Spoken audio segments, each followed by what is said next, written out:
All right, peasants, we're in on this Sunday where, I see you. I'm going to call this Sunday Execution Sunday. All right, CEO, us being the dictators that we are, there's an electric chair right in the corner where we're going to be executing a lot of things and a lot of people and stuff like that. CEO, say what's up to the peasants. Yeah, it was good peasants. Welcome to figuratively speaking Execution Sunday. You know what I'm saying? Well, I mean, Uh someone has to do it, CEO. Clearly, our country won't do it. So, Facts. what I'm saying, CEO, as the peasants roll in, we got five people in here. You know what I'm saying? Check out, roll on in, Execution Sunday here. You know what I'm saying? There should be a theme because there's a lot of executions that need to go around in the sports world, CEO. And we might even go to the political field because, people don't want to send these assholes to the electric chair. So why not us, CEO? We have to Facts. go to fucking Israel, take a few people that wear certain hats, put them in the fucking chair as well, too. You know what I'm saying? Yeah, we got a lot of topics to discuss. Very aggressive Sunday, so it's going to be a good show for the peasants, except some of you, because we're about to go in on the NBA today. But first, we got to get out of the way. The fucking NFL, shitty ass NFL. So Yeah. The CEO, your Ravens, Max Crosby trade was canceled, but Trey Hendrickson was signed for like a 4-year deal. So, CEO, your thoughts on that? well, first of all, just to warm up the conversation, like this whole this whole mess of a debacle just proves that EDC should get fired. All right, Really? that's one. That's one thing. I don't like EDC. He's a bum. Dude stinks. Like, listen, the whole Max Crosby thing, it was just a bad look for the Ravens in general. Yeah, maybe his knee was fucked up or all, but I'm not buying that. They probably knew his medicals before they did the physical, right? So like I don't believe any of that. This is to me, it seems like I think they overpaid, right? They gave 2 first round picks, which I don't think anybody else was willing to do. If you look at the bigger picture, Max Crosby had injuries the past 2 seasons, right? So because he had injuries the past 2 seasons and they limited his workload, I think a lot of teams took that into consideration when putting in their offers. Like Dallas had like a first and a second or something like that. That was the next highest. People were just offering 1 first round pick. Eric DaCosta put up 2 first round picks straight up for Max Crosby, who's 28, coming off of injury, meniscus repair surgeries, and I think that he decided to do the deal, and it just blew up on him because he regretted doing it, and I think he pulled out, and he looked like a bitch for doing it. And that's exactly what I think happened. But it could be a multitude of factors, right? The least likely factor is that there was something wrong that they didn't like in the physical. That's to me the least likely scenario that occurred because these people knew, RJ. These people knew his medicals. They knew he had a meniscus tear before. They knew he needed repair on his knees. Yeah, he wasn't going to be ready till July. He was going to be ready to begin the regular season. They knew all that. All right. Mhm. Okay. So yeah. We're about to get a basketball soon. You know what I'm saying? Just we got Yeah, to yeah. get this We garbage gotta ass get this. NFL Yeah, we out the gotta way. get this shit out the way. So, like I was saying, uh, when it comes to the whole Crosby trade, it was EDC being a fickle bitch. He didn't want to take the risk because he knew he overpaid. He was scared that he wasn't gonna pan out, or maybe like he was like, damn, I put my feet in too quickly because this bitch ass nigga never trades up. This nigga always want to hoard picks. He's a fucking clown. But not only that, there's 2 reasons this could be. He also wanted to sign Tyler Linderbaum, which was our center, right? So Mhm. the Raiders signed Tyler Linderbaum for like 27 million a year, and for anybody who knows, that's a ridiculous amount of money for a center. So, Is he good? uh, yeah, he's good. He's like top 5 centers in the league. Uh, Mhm. so they overpaid for him. The market was around like 23-24 million dollars a year. They spent like 27 million dollars a year, outbid everyone, and I think that could have pissed off EDC too because he wanted to keep that center because our O line is atrocious and losing Baum is a big deal. So I think once they signed Tyler and kind of took him away from the Ravens, I think they decided to also blow up the deal for that reason as well. So Listen, Trey Hendrickson's 31. He I think he was the sack leader 2 times in a row for the past 3 years, which is impressive. I'm not saying he's bad. I think he's really good. Probably not in the elite category, but he's pretty good. But for how long? Maybe a year or two is what I'm expecting. That's about it because he's like what 2 or 3 years older than Max Crosby, so that right there is an issue. So yeah, EDC's a bitch. Overplayed his hand. Because he overplayed his hand, we couldn't sign free agents. Failed to extend Lamar Jackson's contract. The dude's a clown. Oh shoot. Well, speaking of that, CEO, I have an NFL topic I want to talk about. It's kind of Ravens connected, right? CEO. All right. Yes, sir.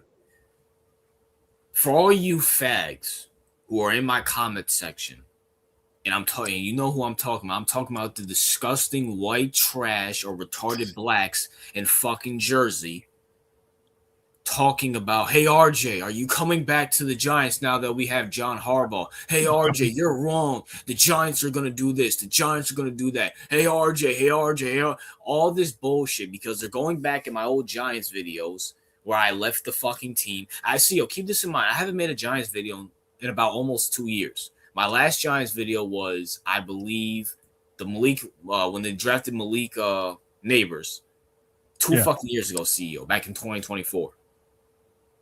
And all these fags are coming in my comic section thinking John Harbaugh, and I'm assuming they just signed Isaiah Likely. I thought he was still with the Ravens. They're signing all these fucking Ravens players, which number one, they didn't even fucking work out with the Ravens. And number two, they're like, hey, John Harbaugh's going to turn the Giants into the Ravens. And see, I want to make a prediction before I give this disclaimer, all right? All right. Great, I'm not watching. I don't give a fuck about the NFL. But, CEO, I'm just going to let you know, looking at that division, the Giants could realistically win that division. The Eagles are falling down. The Cowboys are a joke. The Commanders always been a fucking joke. So the Giants can win that division realistically, 9 to 10 wins. The John Harbaugh special, CEO, you know all about that. He's been serving that menu for fucking 18 years.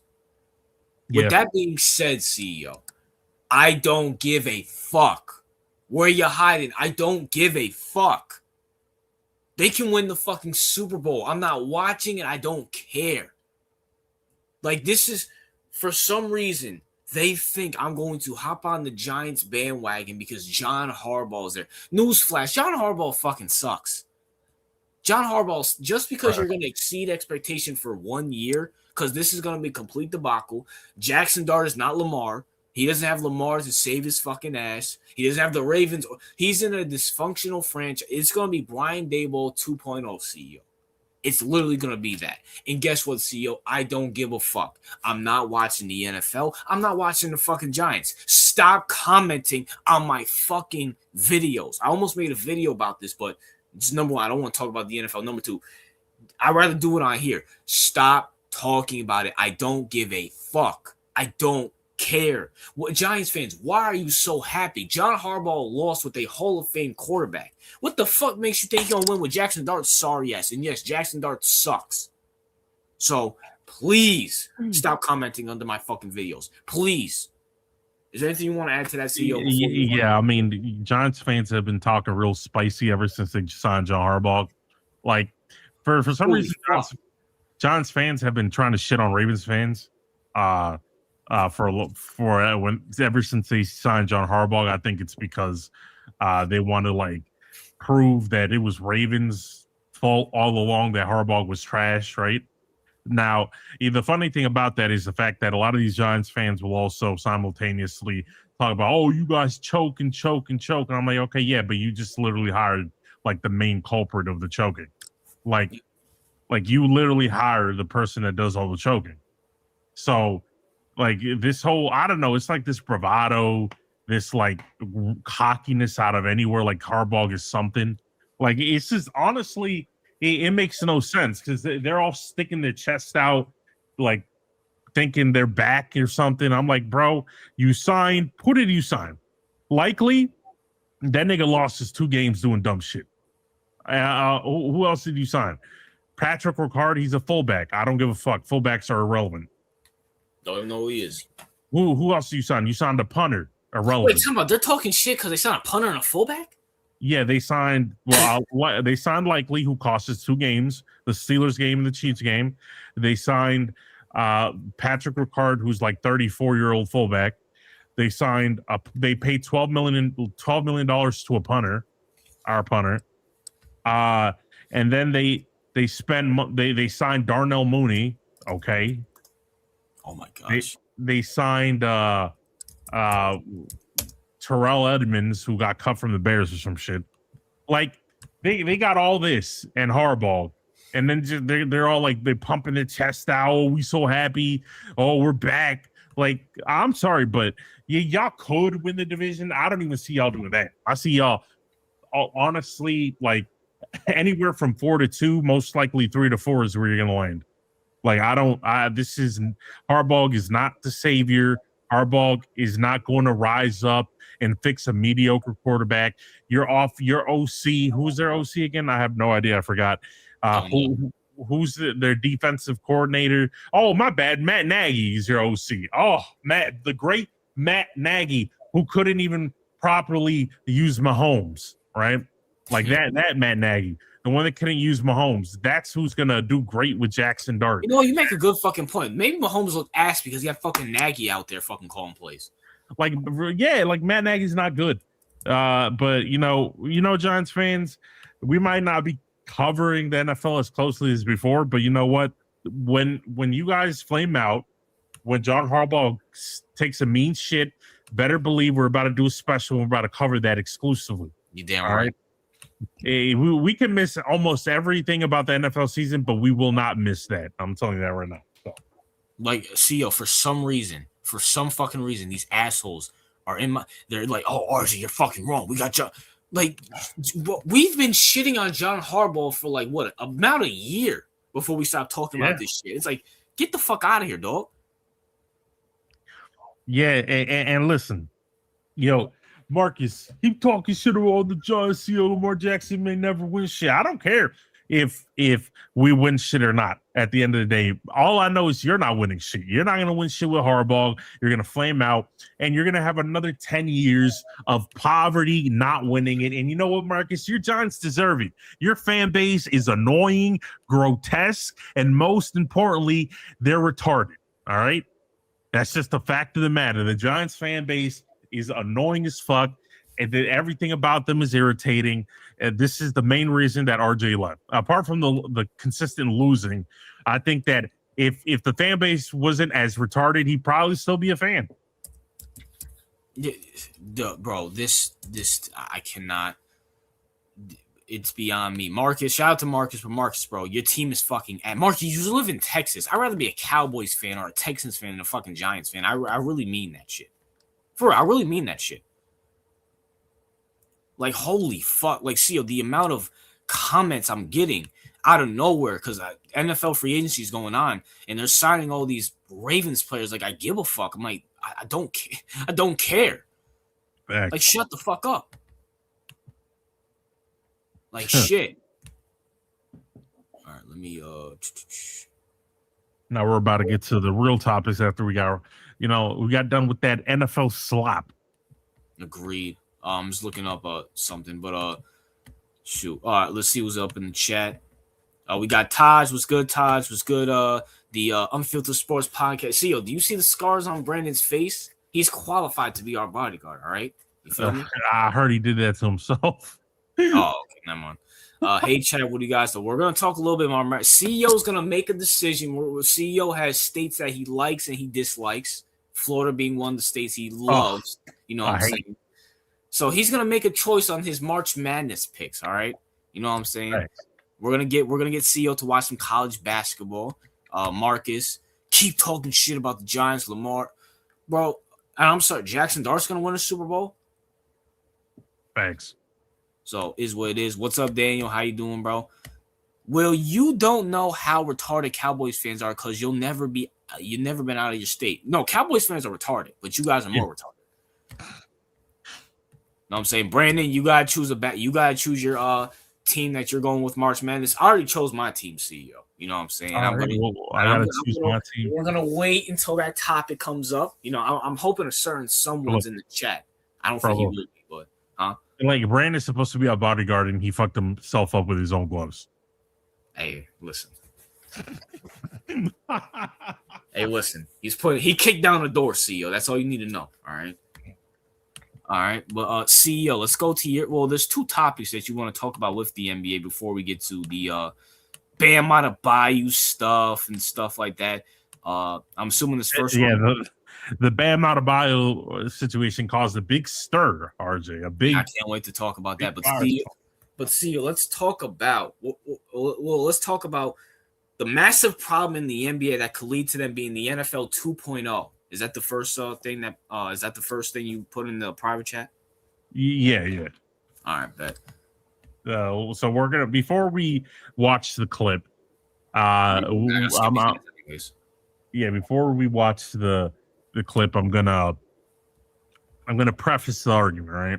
All right. So basically, the NBA is having a mini crisis right now. All right, that we need to stomp out. We talked about this in previous podcasts, but we're gonna delve deeper into it in this episode and this Sunday. But this needs to be stomped out because it's getting so bad. All right, that even the players are coming out and saying this is unacceptable. This is going to absolutely diminish the game. And I completely agree, because we've been on this for at least the past 6 months, but it's getting worse and worse. And all of this is accumulating it's going to eventually hurt the NBA product. And now we're going to show you exactly what I'm talking about. RJ, roll the first clip. I don't have to put the audio on, right? We can commentate. Right? Yeah, we can commentate. You don't have to put the audio on. I see. Crazy enough, I actually watched this game. All right, good. So you got context. Yep, I watched it. All right, so he got SGA the ball. Look at that. Look at that shit. Great defense. Oh, look at that shit. Look at that shit. Look at that. Oh, that's a look. And oh my. That one was ridiculous. I saw that one. That one was like Brown's like what? Like at this point, bro, like look at that. Oh, like at this point, and this is why we're on SGA more than anybody, because this dude is egregious with it. You see, I got a good question for you after we're done watching these. Wait, are these all just clips? Or are these all? Yeah, these are clips, so we can like go through them. You know, you got Brown basically. You know, it's like, because at some point, RJ, you get fed up with this style of fucking play. It's hurting the sport. Now, we're gonna roll the second clip. Yep, I'm gonna get it right now. We're getting you peasants context into. Oh, exactly. You know what? Shout out to CEO for rolling this clip. Brandon, I hope you're in the chat. And because I had to add some diversity, because this is some of the most discussing thing. And you know what? Shout out to Wemby. He phrased it perfectly. You have ethical basketball. All right. Oh, CEO, you called him the GOAT in the thing. Are you on the Wemby bandwagon now, CEO? No, I'm liking Wemby because he got that attitude. He likes ethical basketball. He likes real basketball, not this slop. Roll the clip. Bro, I'm getting hot. Look at this slop. Do you see that shit? Look at this slop. This is horrible. Yo, I'm getting hot. Shout out to Mike Brown. See, that's coach right there. You see him? This is disgusting. It's egregious. Yo, bro, I almost punched a hole through my wall. And it's getting to the point, RJ. Oh, see, you see that? Yeah. Look at it. No. Hold on, let me go back. Let me see. I'm gonna pause it. No, let me go back a little further. Oh, see, look at this. And keep this in mind, CEO. Let me give you the full context. Look at the score. 27-26. Yep. I'm going to say this right here, right now, CEO.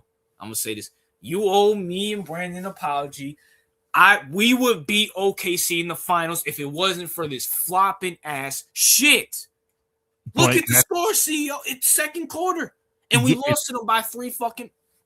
I'm getting that's the point. And what's so bad about this is that this is across. This isn't like team specific. They're getting away with it on every single level. You can't touch the SGA. Everything is ridiculous. Everything is egregious with him. Like it's horrible. Yeah, he's not the only one, by the way. I'll just point that out. But the reason I point SGA is because for some reason the league is rewarding this kind of behavior and basically punishing ethical basketball, which is what Wemby was trying to point out. And that's not the only clip we got. You know what I'm saying? We have more clips here in a second that we're about to show. That's just egregious on all fronts, by the way. And this hurts the game because like you said, RJ, you said, oh, I wanted to punch a hole through the wall. I wanted to do this. Like how many people? Okay. And this is because I wanted diversity. This is Luka, right? Boom. There was no boom. And so now let's keep going with the clips. We're going to watch all of them. The fourth clip. No, that was the third clip. Here's the fourth clip. So this is a problem that's just it's growing, RJ. It's getting to the point where players, because at first it was fans like us, we called it out, we were on it, but we were like, it's part of, but it's getting worse. It's getting a lot worse. So we're gonna hear. I think we can hear Wemby this time. All right, bet. Let me reshare my screen because I had the audio off. So share screen. Brandon, I hope you're in the chat, bro. We got your boy. We got the man that will be scoring 100 points soon. CEO. All of us are Wemby fans. You feel me? And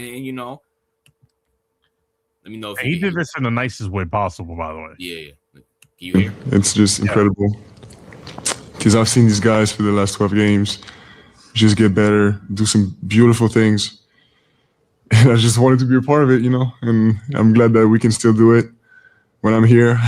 I have no doubt, of course, but I'm just glad to be a part of something that's growing to be so beautiful and so pure and ethical basketball, Can't imagine. It's incredible. Basically, as you said, he said he was proud of his team because they're doing something great and they're playing ethical basketball. That was a sneak diss at the Thunder because the Thunder plays a brand of basketball, especially SGA, that is totally, completely bad for the game, RJ. It is horrible for the game. It has nothing to do with skill. Like his skill, SGA's main skill is flopping.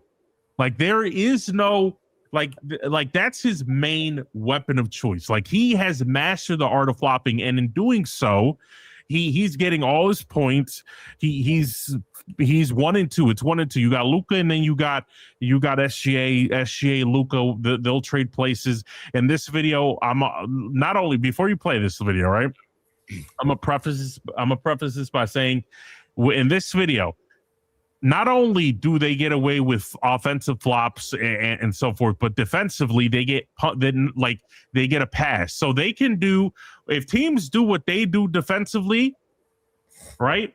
If teams do what the Thunder do defensively, they get penalized. But the Thunder can do what other teams do to SGA and no problem. Just watch this clip right here.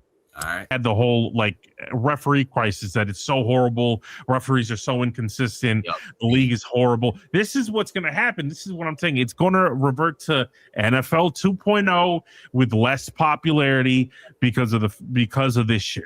Because they need to stop the SGA movement, the movement of unethical basketball, which is rightfully called out by Wemby, which is rightfully called out by Jaylen Brown. Mm-hmm. The movement of floppers. And by the way, if you're other teams, so if you're the Knicks, for example, let's hypothetically speak, and you see SGA flopping up a storm, then you're not getting those calls. So what do you have to do? You have to flop just like they do. So then Brunson, ups his flopping. And then other teams have to start mastering the art of the flop, trying to convince referees, and it just becomes a horrible product. Because everyone starts flopping because the league has incentivized flopping. Okay. And this is the SGA effect. SGA, if it wasn't for his flopping, honestly, if it wasn't for flopping, they wouldn't have a title. Okay, that's one. And number two, he wouldn't be deemed this great player and all that. I'm not saying he'd be a bum, but he wouldn't be as highly touted as he currently is, because he relies so heavily on this little gimmick he has going on that if he had to play ethical basketball, I don't think he'll be as good as he's portrayed to be in the media. Yeah, I wish little Nick was here, but CEO, right? All right. Now, I understand your point where it could be an NFL 2.0 thing just a couple years ago when the Chiefs with the whole referee thing and shit like that, it seemed kind of rigged per se. Correct. I'm going to play a little devil's advocate. Now, I agree with you, but I'm going to play a little devil's advocate. I believe this is a good thing right now because, CEO, you know my take.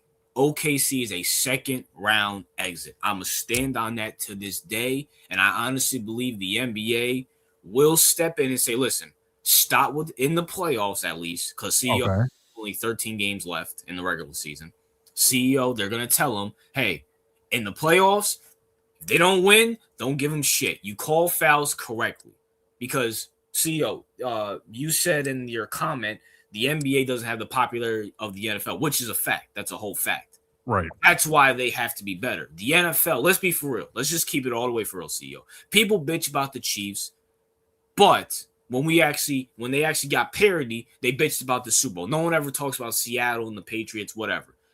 So with that being said, the NBA has to be good. They don't have the lean back to say, oh, we have a bunch of retarded fans that are going to watch. They're going to tune in. They're going to watch the Bad Bunny, CEO, and they're going to like their slop. Right. All these fucking bullshit-ass conservatives, they're going to fucking eat the slop. They're just going to go on fucking shit and just complain about it. No, the NBA is going to be like, no, fuck that shit. We actually have to get ratings. We actually have to put on a good product. We're not tolerating this SCA shit. What you're saying, RJ, is that unlike the NFL, right, who has a basically captured audience, right? No. What you're saying is that the NFL will eventually correct course because of the fact that the NBA will correct course because of the fact that the NBA viewing audience is less retarded. Yeah, I'm gonna put it to you like this, right, CEO? Yeah. When the NFL, and I hate to say, and this is just a fact, you know how much I dislike the NFL right now. Right. The NFL is king.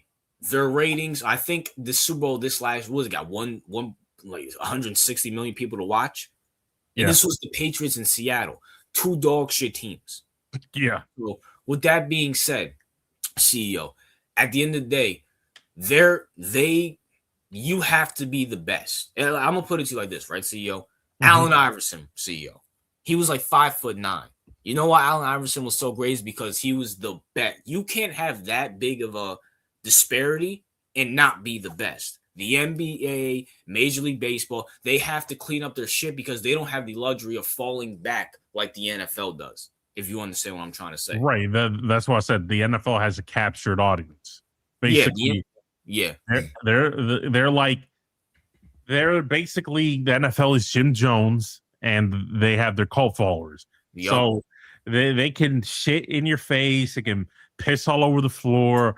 They can feed you the slop, and you're just gonna eat it up because it's the NFL. And I gotta do my fantasy football every week. I gotta place my bets. Yeah, that's a fact. That's a whole fact. And I'll put it in a different scenario.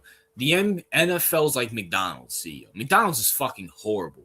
But they can be horrible. People are going to complain about it, but they're going to take their fat asses to McDonald's anyway. The NBA, and not just the NBA, Major League Baseball, whatever, they're the mom and pop store. They have to be on their shit. If they're not, they got to correct it quickly because they're not, they're going to go out of business. It's funny with the comparison with the NFL, right? With McDonald's, it's that back in the day, McDonald's, you could get like a McChicken for $1, right? Yeah. And now you pay for that same McChicken, you pay $4, right? Yep. So with the NFL, it's like you get the same product, but now you get the same. No, not even the same product. The quality's worse, but now you got to pay more for it. Just like the McChicken. The McChicken was probably good back then. It's probably worse now, but you got to pay $5, CEO. Get the fuck out of here, dog. So CEO, you do bring up a good point. I mean, we complain about flopping all the time, but I do feel like, all right, let me ask you a question, CEO. Yeah. If let's just be realistic. OKC is going to get the first round. They're going to get some bum ass playing team. It is what it is, CEO. If they get bounced in the second round and it's a clean game for the most part, do you think the NBA listen to the critics, listen to the players, and like, okay, we're getting some ethical basketball now in the playoffs? In your opinion? Yeah, listen, if they don't get rewarded with another title, right? Mm-hmm. Then I think you can legitimately make the argument that, okay, the flopping is an issue, but they can't just flop themselves into a dynasty, right? Or they can't like break the system with their flopping. So if that's the case, then I'm like, okay, the NFL adapted, NBA. the NBA adapted and course corrected, right? So I'm like, yeah, then I'll be like, okay, not to worry. But let's just say, hypothetically speaking, the Thunder go on another run and win a back-to-back, right? Yeah. Then I think the red button has to be pressed. All right. I'll be the first one to fucking press it because they should not be winning it. Now, if they don't win it, then I think the NBA is fine. I think it'll course correct. And I think a lot of people will be like, you know what? Flopping is annoying, but you can't just flop your way into a dynasty, which I think is the most important part of it, right? So you have to earn it. You have to earn it. So if this nigga gets another title, for whatever reason, they go back to back, let's say, and there's clear and obvious flopping like we just saw, right? Then it's a crisis time. The NBA has to go into the off season and they have to lay on some new laws or some new rules because they have to address it. They can't incentivize the shit. And in fact, not only should they not incentivize it, they should punish it. I remember, what was it? Like, you get fined if you bring back the fines. That them niggas will stop flopping in. It has to be big fines, $1 million fine. I am a fan of $1 million fines. You gotta make these niggas pockets hurt. You gotta make them feel it. No diddy. Exactly. But I do feel like the NBA will course correct because they always have. So I'll give them that. All right, so we'll give them till the end of the end of the season. Right? Now, what if the Thunder go to the finals and they don't win? Okay, well, that depends how the finals played out, right? So if they don't win, like, let's say it's a super tight series and there was like some flopping going on, but the team made it, like the team squeezed it out, then I'm gonna be like, okay, we don't press the red button, but I'm gonna be very closely watching next season to see because it could be a situation where, because listen, if they won last year, for example, let's say they don't win this year and they flop their way to another victory the next year coming, then it's still an issue. Yeah. So we got to watch it, but hopefully your prediction about them being second round exits is true.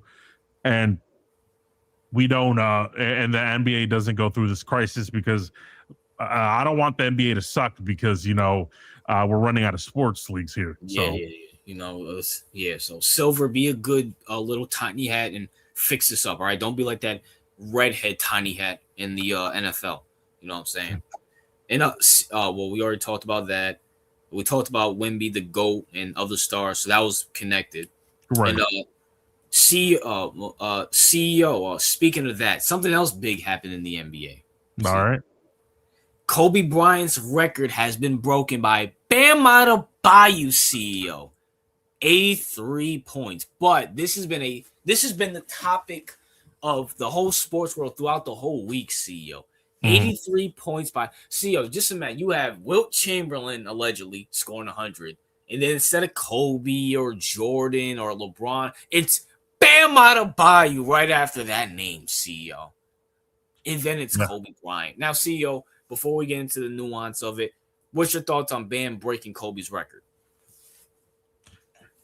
When I first saw it, I was I thought it was like, I didn't think, like, my first impression of it, right?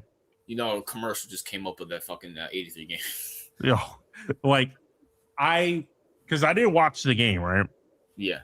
I heard about the news afterward, and of course, after you heard about the news, then you go watch highlights.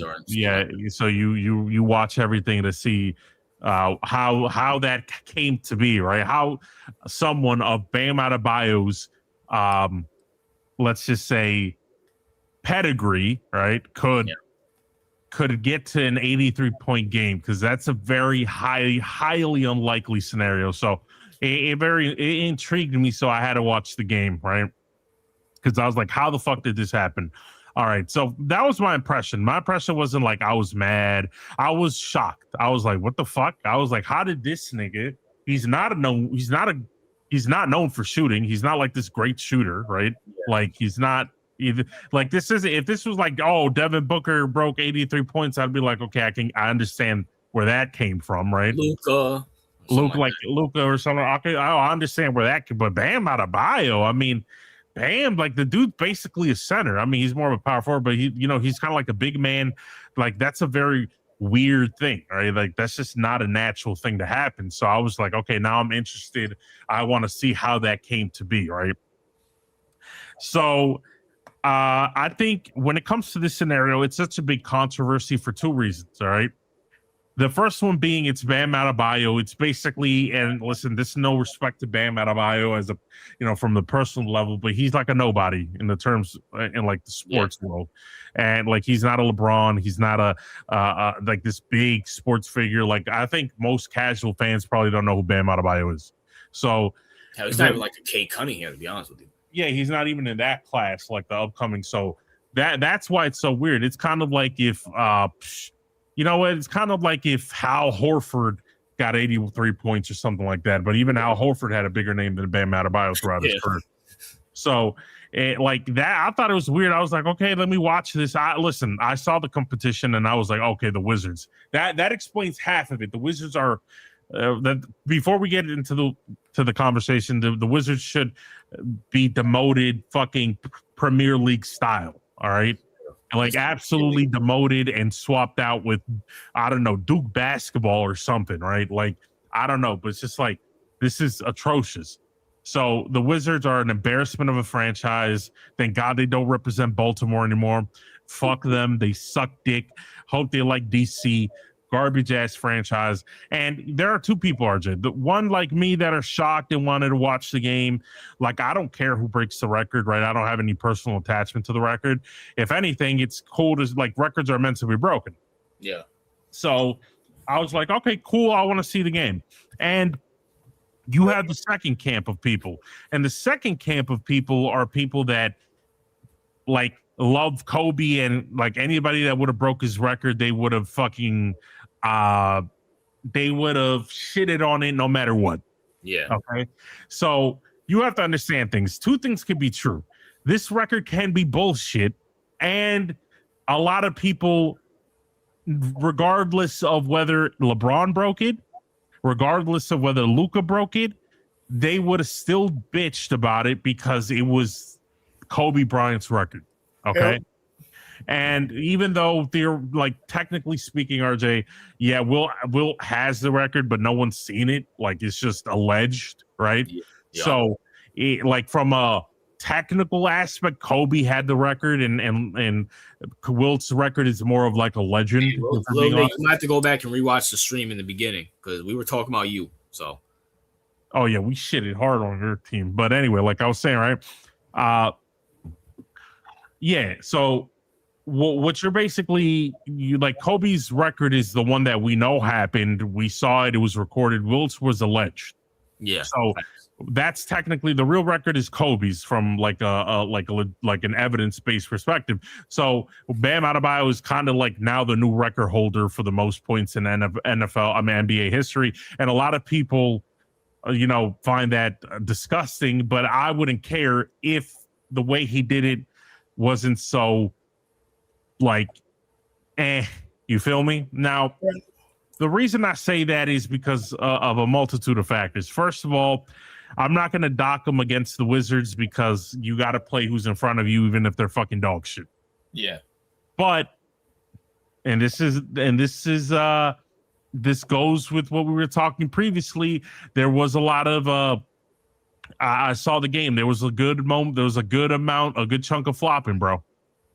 It was some flop city there happening, and that went to, it was connected to what I was seeing. Not only that, he stayed, I think they were ahead like 25 points and he stayed there. Basically, he was stat padding at that point, right? Mm-hmm. When you compare that to Kobe's record, Kobe could have stat pad and he could have he they took him out early, right? And the coach, it was a tight game down to the wire. I think it was they told they took him out early. I know that for a fact, right? Are you sure that game was like a 5-point game that they won it by? That's why he scored all those points. No, yeah, but no, I remember they took him out early, right? Mm-hmm. Like we can look back at it, but I remember distinctly that they took him out early, and the coach told Kobe that you could play, like if you want, you can go right back out there and try to like put up, like make sure your record is untouchable, right? And Kobe said, "No, I'm good. We don't need it." Right? That was literally the whole preface of, that was literally what happened in the moment. And with Bam Adebayo, it was kind of like they were up a significant amount, right? He didn't need to be there, and he was like stat padding. Not only that, his efficiency was fucking abysmal. Like if you compare with Kobe's numbers, statistically speaking, the efficiency was fucking disgusting. It was basically a combination of like a game that the Wizards gave up on, right? And the dude was scoring, flopping, getting to the line, and it was not a great. Like it was not something that I'd be like, okay, I'm proud of that record being held by Bam. Like I don't care that he's Bam Adebayo. It's just the way that it came about was pretty shit. I'm just going to be honest about that, right? So I can see people's criticism of Bam Adebayo's game when it came to that. Now that's not anything he could control. He's not a great player. Let's just be honest, right? He's not like some kind of world beater player. So he'll take it as much as he can, right? So I'm not going to blame him personally for that. But I can see where people are coming from when they were shitting on his record. Now, you do have Kobe stands that no matter who broke it, even if it was Bam or LeBron or whoever, they would have still shitted on it and found ways to crap on it. So I can see it from both perspectives. What are your thoughts on the game? My thoughts are, listen, I don't blame Bam Adebayo or even the Miami Heat for breaking the record. I don't. Here's who I blame. Here's where the people need to blame. Once again, people, just in general, CEO, they're fucking fags, they're retards, they're American CEO, they're low IQ, right? Yeah. The Wizards are the problem.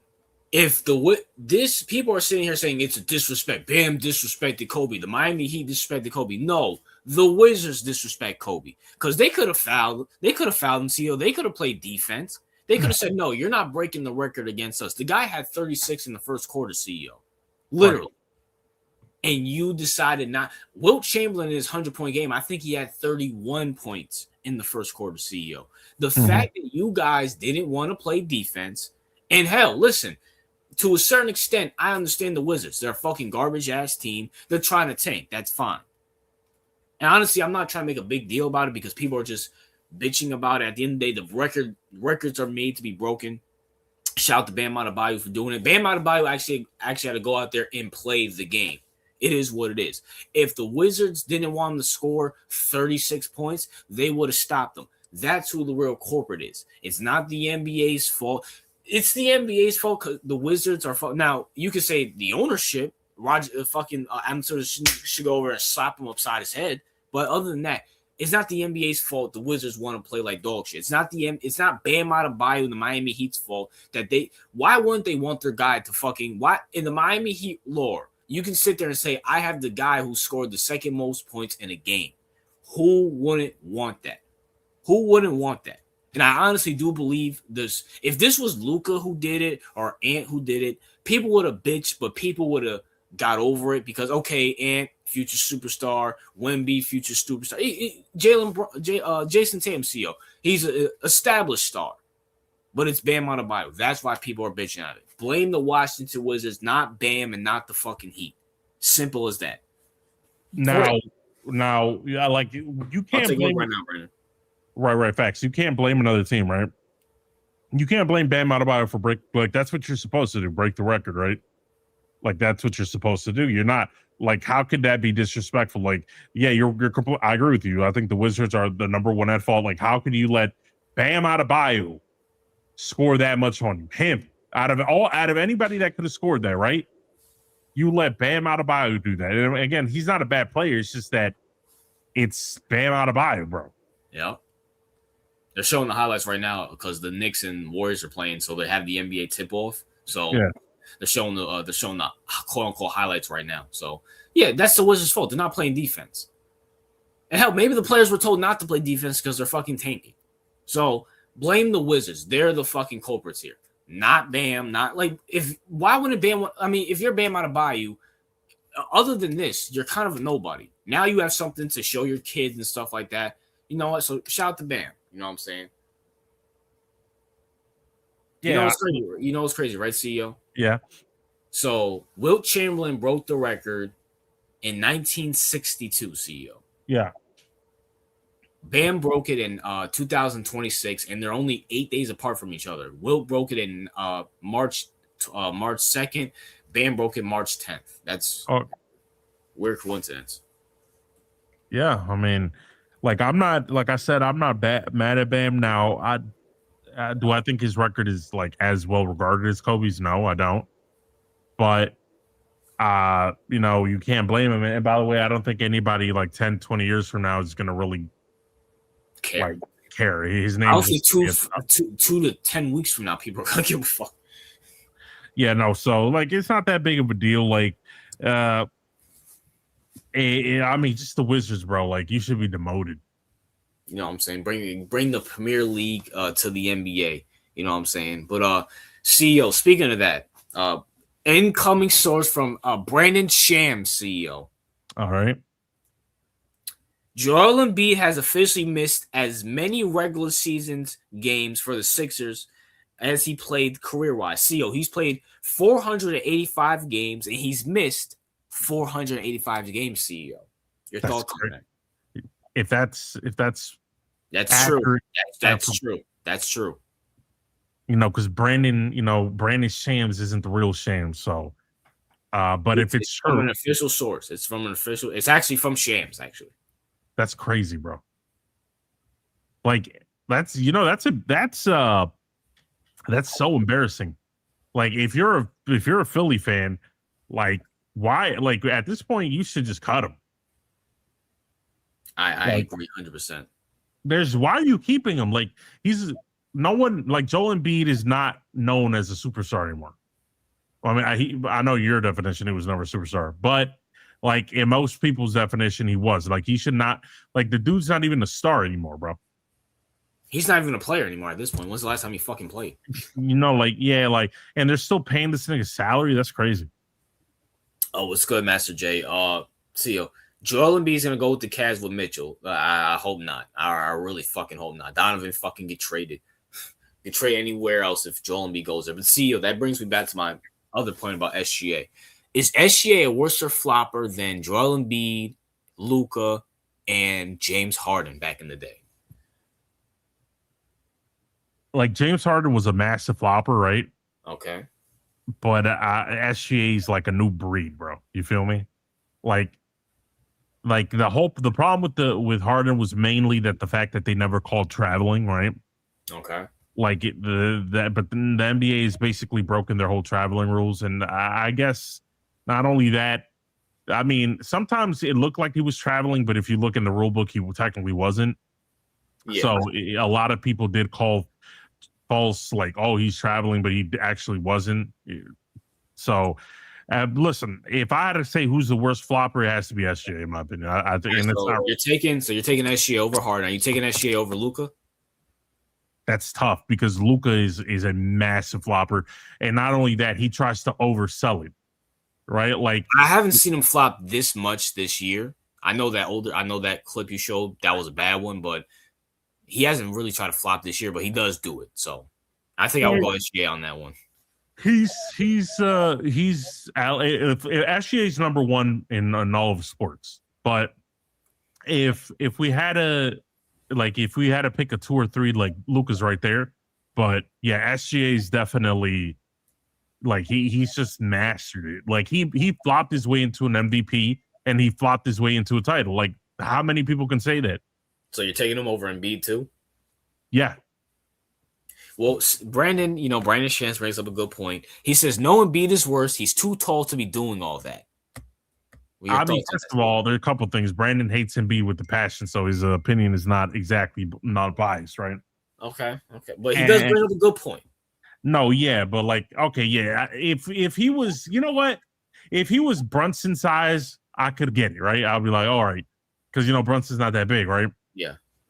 But he's like 6'6". He's not Joel Embiid size, but you're still a little bit too big to be flopping up a storm either way. So I think isn't Kobe 6'5"? Isn't he taller than Kobe? Yeah, he is taller than Kobe.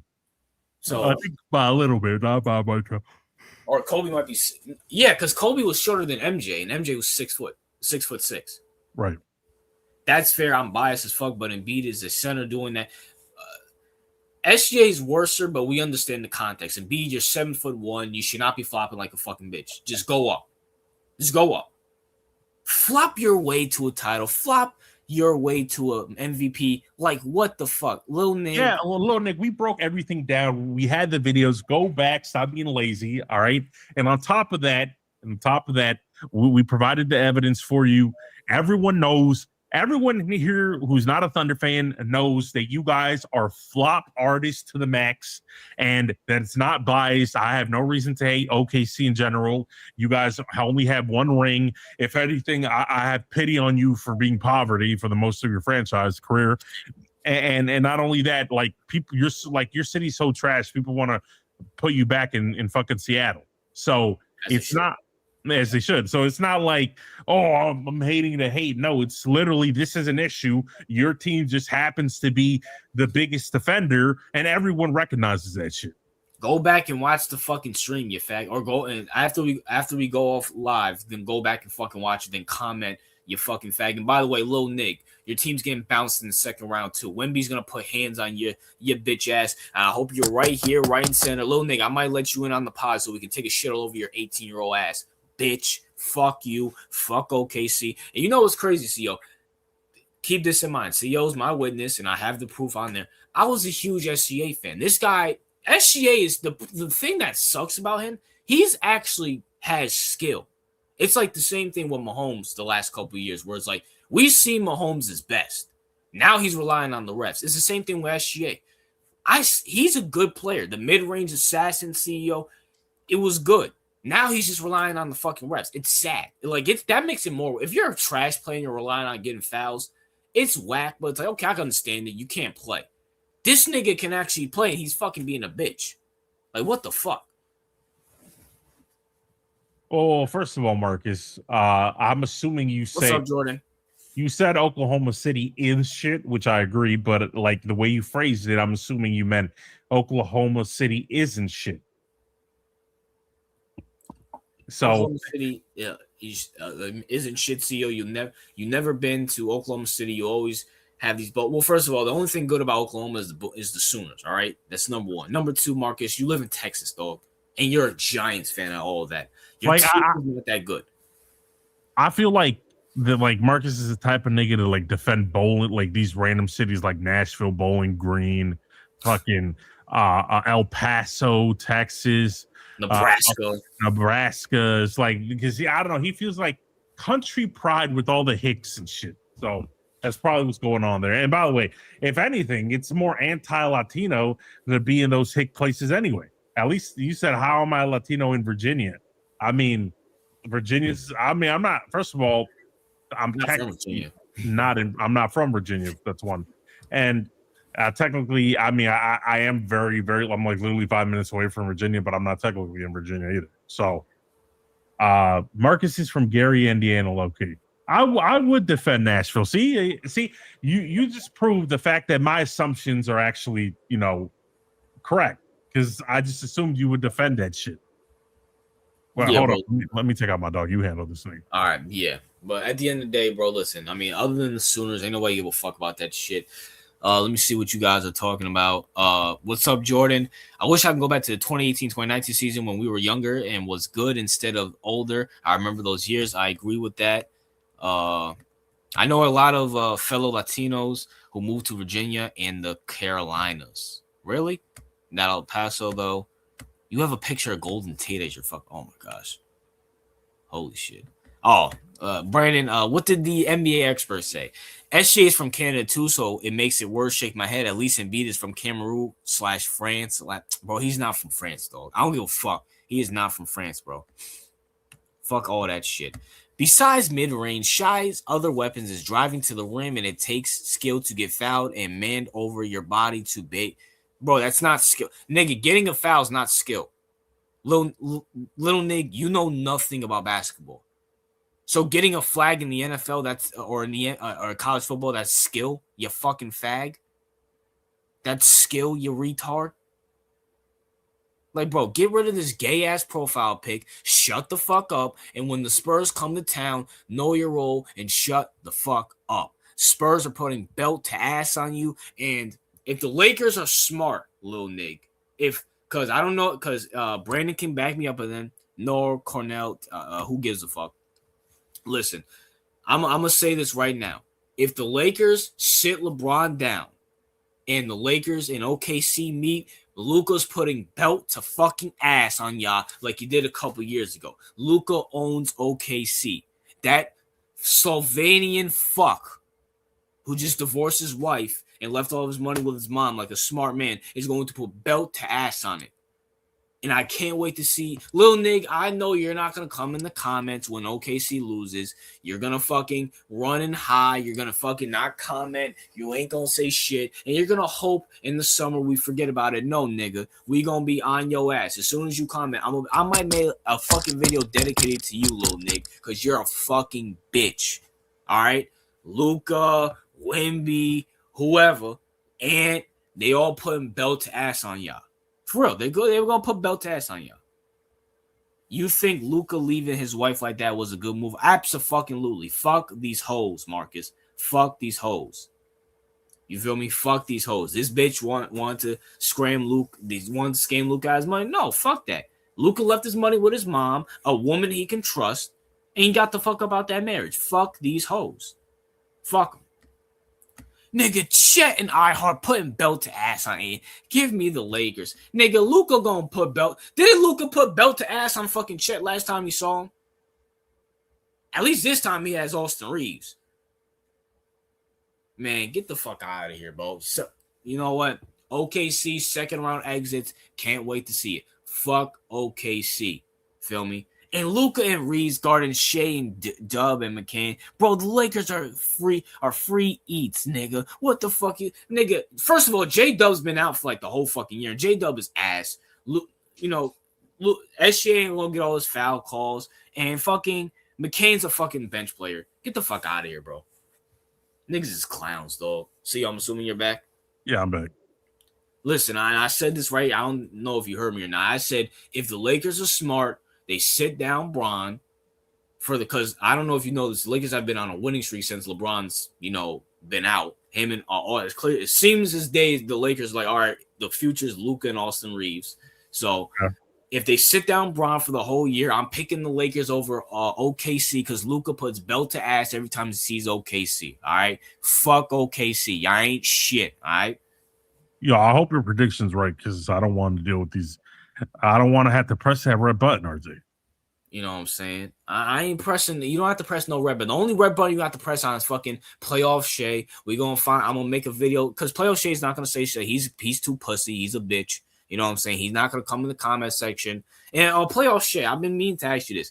You're 18 years old. I know you have a bunch of friends who are 18 years old. I want you to put them on stream so I can take a massive shit all over them because I'm assuming they have the same IQ as you. Because the company that you keep around is who you are. And I want to take a massive shit over a bunch of YNs and fags like you, all right? Fuck that nigga. And fuck J-Dub too.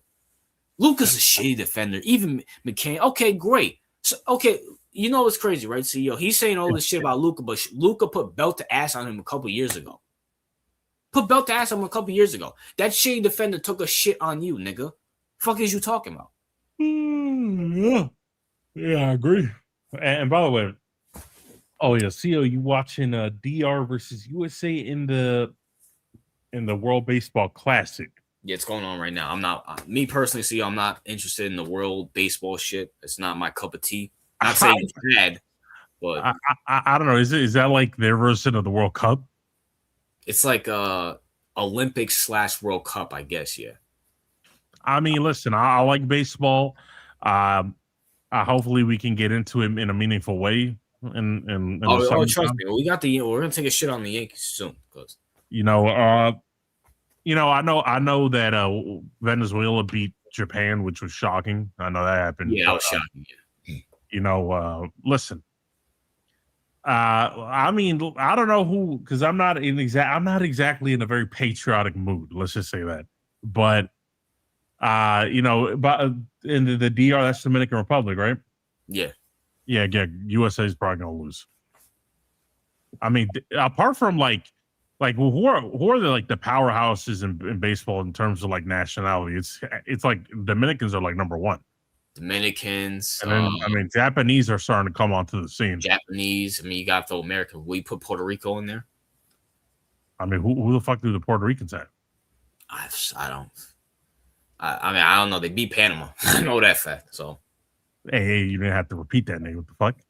they beat Panama and walk off. I think. Well, I didn't even know Panama was. Well, I didn't even know Panama qualified for that shit. Listen, I'm not a big fan of world baseball. Just me personally.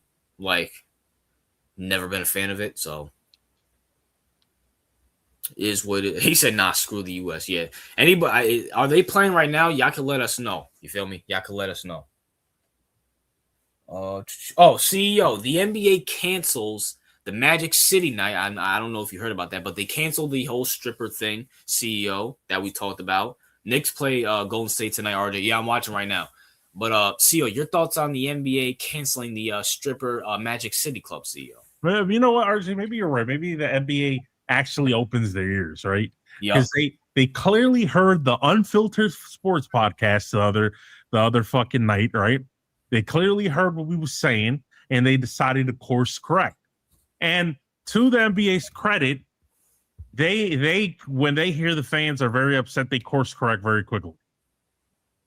So, good on the NBA for not giving into the degeneracy. All right. We had to put them in line. You feel me? So, unfortunately the NFL we can't put them in line because everyone needs their slot.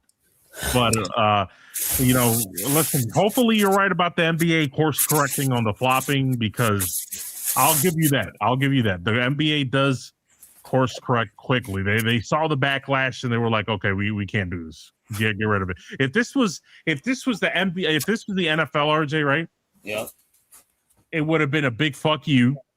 Ha! They would have done that, and not only that, they probably would have opened a fucking a Pride night right after, to give the extra middle finger. And if it was the UFC, they would also said fuck you. All right. Well, I mean, they heard the backlash with Bad Bunny and they didn't give a fuck. So yeah. So I mean, listen, I'll give that. The NBA wants to improve and tries to listen to the fans. Hopefully, they listen to the fans about the flopping shit. And but now I understand why you have a little bit more faith. Yeah, and this is just in general, CEO. This is like beyond sports. You can't knock somebody for trying. If you see somebody out of shape and they're going to the gym consistently, you can't knock them for trying. You have to try. In the NBA, I'll give them this. They fucking try. And I don't think this is more of a Atlanta Hawk thing. So Adam Silver slapping the Atlanta Hawk owner, slapping that fucking tiny hat bitch, and saying, no, bitch, we're not doing this. It's bad PR. We're trying to catch the NFL. Get your shit in line, all right? Adam Silver was like, hey, bitch, I'm the bigger tiny hat. Fuck you. Yeah. Even the tiny hats know that the men are fucking more important than the woman, all right? I know Kaiju somewhere fucking pulling his hair out. Nah, I said that.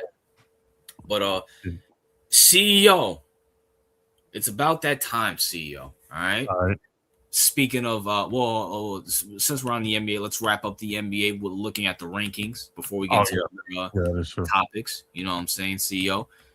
We start off in the East, like always, CEO. That's right. Like always, Celtics are ahead.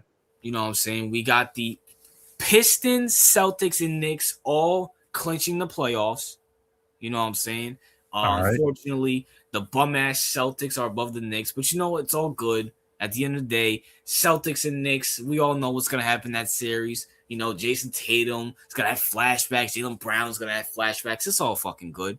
They're You gonna know? get revenge, and then RJ's gonna have to cry, and then y'all gonna love this stream. All right. And it's not only gonna be a stream with RJ, you know, bum ass Brandon's gonna have to get his ass up here too and take the fucking L.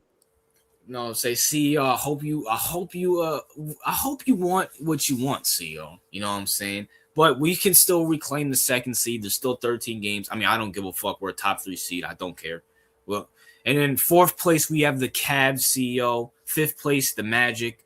6th place the Raptors, and then the playing CEO we have the Heat, Hawks, 76ers, and the Charlotte Hornets CEO. And right out of that is Giannis Antetokounmpo's Milwaukee's Bucks. This guy is vastly fucking overrated, and you know the fall off is crazy. And you know, I want to give 2 shout outs here, CEO. All right. I want to give a shout out to the Hornets for making my prediction right that there will be a playing tournament team. You know what I'm saying? Shout out to the Hornets. Future team on the uprise, CEO. Okay. And CEO's going to have to eat his words once again. And number 2, I want to give a shout out to Brandon. Speaking of the Knicks and, you know, Giannis and stuff like that. Let's go with your hypothetical because everybody's so scared of the Knicks. You know what I'm saying? If we lose in the playoffs or in the finals, whatever the case may be, Brandon, the NBA expert CEO, first of all, Lil Nick, we're still 3rd place. You feel me? Yo, Lil Nick's so scared of the Knicks.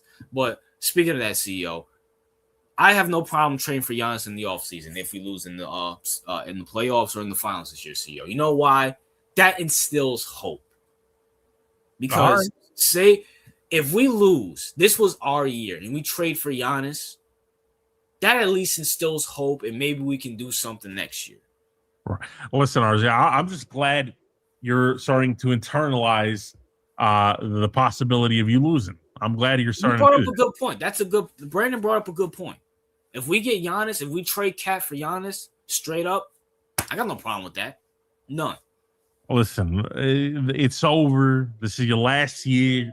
Once we cook you and get our revenge, I'm gonna have both of you up here. I'm gonna laugh at the fuck. I'm gonna laugh you both out the room. All right. And then I'm gonna be laughing once we get that second Lombardi, because Lombardi, fucking Larry O'Brien trophy. Larry O'Brien trophy.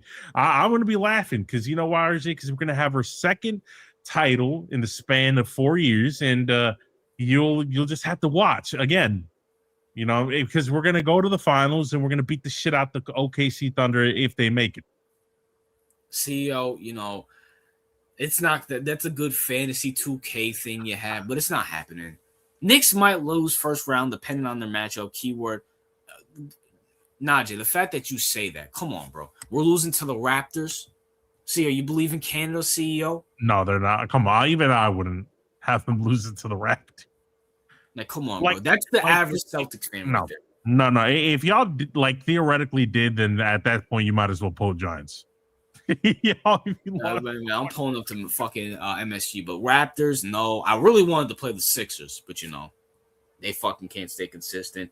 Either any of them. Listen, there's no competition here in the East. Knicks are going to the finals. Bing bong. You know what I'm saying? Yo, Celtics. I can't wait. Celtics are really about to upset y'all because now we got fucking Tatum back. That's crazy. Tatum ain't doing shit. Tatum, he ain't shit. Your team ain't shit. You know what I'm saying? What am I supposed to do? Vucevic? The fuck out. Jaylen Brown, sorry ass. No, Jaylen Brown's now officially RJ a superstar, right? You want to talk about collapse? I can't wait for this collapse of this nigga. I cannot wait for the collapse of this fucking sorry ass nigga. I cannot wait. Well, Brown? Absolutely. Brown. We like Brown around here. Right? You know, he's sophisticated. He's a little bit woke, but you know, we kind of like that over here, all right? You know what I'm saying? And didn't he go to MIT or something? I don't know. Some smart college or something. I don't know. I think he did. Now listen, at the end of the day, Celtics are the cream of the crop. Celtics are the cream of the crop. We're about to dominate. We're about to get another. Well, listen, once we get that next trophy, RJ, you're just gonna have to be like, listen, bro, Brad Stevens owns us, all right? We can never beat the Celtics ever again, and you just have to pick a new team. You know what? You can join the Celtics with me. The CEO, listen, the collapse of you guys, there's not even gonna be a collapse. You guys are not even fucking comp. You feel me? You know what I'm saying? Is what it is there. As it goes for the West, I'm just letting you know these fucking NBA players are gonna be fucking lit. I'm just letting you know. It's gonna be good. We have OKC at 1. We have the Spurs, Lakers, Rockets, Nuggets, and Timberwolves all clinching the playoff CEO. So this is all set right here. It's just about seeding and shit like that. All right. And CEO, we have the Suns, Clippers, Warriors, and Trailblazers in the play-in. And I'm not gonna lie, CEO. All right. That sideboard out there in LA is looking pretty. He's looking pretty good. I'm not saying I believe. I'm not saying none of that shit. I'm not saying that. You know what, CEO? I'm gonna call it right here. You ready? All right. And I'm going out on a limb. I'm going out on a limb right here, right now. I'm pulling if the Clippers get OKC, OKC's going the fuck home.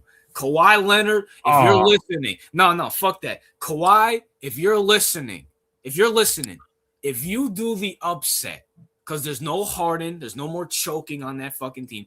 If you do the upset and beat OKC, fuck it. You're above Larry Bird to me. You're above Larry Bird. If you beat OKC off of this alone, you're above fucking Larry Bird. That's not happening, bro. That's not like I could have swore we swore off like believing in the Celtics in any form, like in any shape. I agree with the Celtics, but the Clippers. Yeah, what the fuck? I'm like switching up my words today. But listen, the Clippers, right? I could have swore we swore them off last year after they. I know. But here's the thing, though. See, when you look at the roster, man, I hate to say this. When you look at the roster, it's giving me 2019 Raptors vibes. Oh my gosh. It is, bro. It just is. And I'm looking at it from this perspective. There's no more James Harden on that team, CEO. People have to realize James Harden is a fucking demerit on a playoff team. We can agree to that, CEO. Yeah, I mean, it's just like I don't see it. I can't see them beat it. Like I don't believe in the Clippers at all. If it hypothetically happens, what would you say? All right, listen, I'll give them credit. I'll give them all the credit in the world. I'll talk nothing. That'll be like that would be the equivalent of me giving Kawhi like another MVP or something. Like I wouldn't. I just don't see it happening though because I've been burned by the Clippers like what the past 2 years we've been burned by them. So no, I'm good.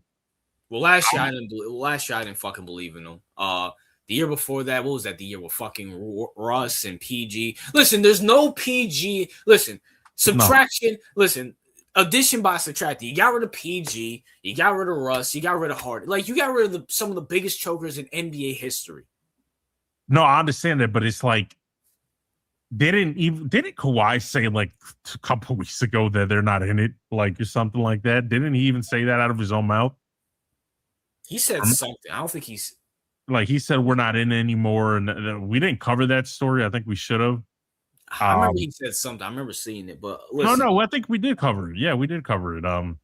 Like 2 weeks ago, Kawhi was like, yeah. So if he doesn't even believe it, why should I believe it? Like, because you know what, Kawhi's sick and tired of this unethical basketball, and he's sick and tired of little niggas. So you know what, CEO, we're on the Clippers bandwagon if they play them. I'm on the Clippers bandwagon. Fuck OKC, all right. Oh, like don't get me wrong, I will root for them to beat OKC. Or CEO, they could play the fucking Spurs, and that would be Kawhi going back to San Antonio for the playoffs. That's a fucking fire matchup. Yeah, I mean, there's a lot of good matchups in this playoffs. Actually, I'm actually excited. I'm actually excited for this playoffs, unlike the fucking NFL playoffs that were fucking horribly dogs. Hashtag boycott the NFL. You got to make the NFL earn your money. All right, fuck them tiny hats who like I'm sorry, like did most of y'all in here, like most of the reasonable people in here anyway, like let's take a tally. Did y'all really enjoy the Patriots and Seattle Seahawks Super Bowl? I didn't even watch. Like the people that watched in the comment section, was that a good game for y'all? Because I could have swore everybody in the comment section was like, God, this is fucking dog shit. Like, I could have swore like we had a ton of people saying in the comment section that the game was fucking horrible.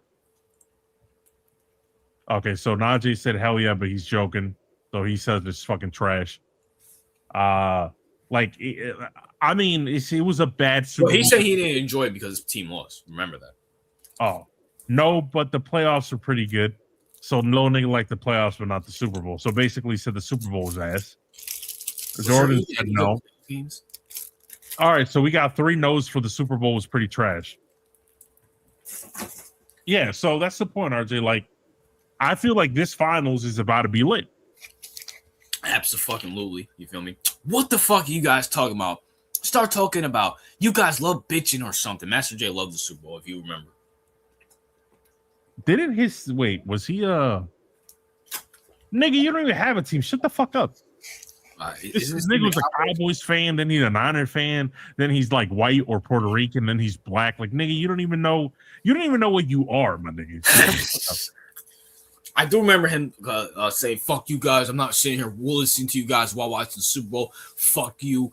So, but CEO, this is just anecdote, CEO. I was just telling my boy this, right? Because he was talking about, because I knew him in high school and he was like shocked that I don't watch the NFL. Right. The product's going to be trash next year, but I'm telling you, everybody's going to have anecdote if Josh Allen, Burrow, Lamar, or Matthew Stafford go to the Super Bowl, because the NFL, that's why the NFL promotes quarterbacks. It's like, hey, like the quarterbacks are like the drugs. Like, hey, we know the product's trash, but just take this Josh Allen and Lamar and fucking Mahomes drug and forget all about it, and then the Super Bowl, enjoy it. That's what's going to happen. So I'm just letting you know that's going to happen next year. Damn. You know what I'm saying? Cowboys fan, I switched to the Niners. I mean, listen, that not only are you a cuck for the NFL, right? But on top of that, you literally went to the ops. Like, Brock Purdy will be back. Just watch. Like, you know what's scary, RJ? Like, this country's like 40% Master J's. At least. Like, we have a population full of Master J's. Like, you have more Master J's in the population than you got common sense in the population. You said 40%. I'll bump that up to 65. Like, at least, like 40 is like a generously conservative number. But so now you're a soccer fan, CEO. I'm trying to get CEO to watch some Premier League. You know what I'm saying? It's a process. Nah, well, I kind of consider myself a soccer fan because I never watched it like that. But I will start watching it in the World Series, and we're going to cover some of that. Yeah, you're fucking up your words today. Cup. Oh, yeah, World Cup. Yeah. Well, yeah, what the fuck? I'm not on my A game today for some reason. But either way, the World Cup, right? I'm going to watch that, and that's going to be the first time I watched it. And weirdly enough, that's going to be Messi's and Ronaldo's last game. Yeah. Which, by the way, I don't like either of those assholes. I'm just be honest. I thought you like Messi. Nah, fuck him. I hate him. Wait, why? What happened? Nah, I just don't like him. I think I you know how bad it is. I think I prefer Ronaldo over Messi. If I had to pick one. I mean, they're both cool. I like them both. Yeah, Brandon's a big Messi fan, so job. Oh, okay. Yeah, you know what? I like Ronaldo now. Listen, Messi's cool. I'm gonna give me a Messi shirt too. You guys can watch, bro. You ask this question every fucking time, bro. You guys can watch soccer, but not hockey. Master J, like we're not really about hockey, bro. Bro, Master J, you don't even watch hockey. I don't believe like you watch hockey. He doesn't. Like, I don't know why he's like you watch, like to my knowledge, CEO. Hockey's this tough masculine sport where they beat the shit out of each other, but he loves the NFL, which is the complete opposite of that now. I was just playing soccer at 5 a.m., says Brandon. My team is the Blackhawks. Nigga, you looked at fucking fuck out of here, bro. For real, Master J. Like, come on, bro. Like, y'all niggas do not. Okay, Marcus might watch hockey because Marcus likes the underdogs and shit. But this nigga Master J does not watch fucking hockey. Next, he's gonna say he watched like lacrosse or some shit. The fuck out of Listen, here, bro. if you like hockey, that's fine, but that's not our expertise, to put it lightly. Najee says he's a Bruins fan. Jordan said he's a Lightnings fan. I mean, listen, bro. I'm not saying hockey's bad. The one time I watched it was good. It's just I have to get into it. The NFL will always be more masculine than bitch ass soccer. I mean, bro, the fact that the NFL has to be compared to soccer, I mean, it's not better than soccer. I'll say that shit. You know what, CEO? Brandon, are you in the chat, Brandon? I just want to see the NBA. All right, there he is. Brandon, can you tell CEO or link CEO, me and CEO, the next time Barcelona plays? That see, we got to get you to start off right, CEO. Rivalry, CEO. That's what gets you into soccer. Real Madrid versus Barcelona. You need to watch that game and see the fucking energy, see the players' passion. That's what you need to watch, CEO. That will get you to love soccer. That game is like a World Cup in the Premier League.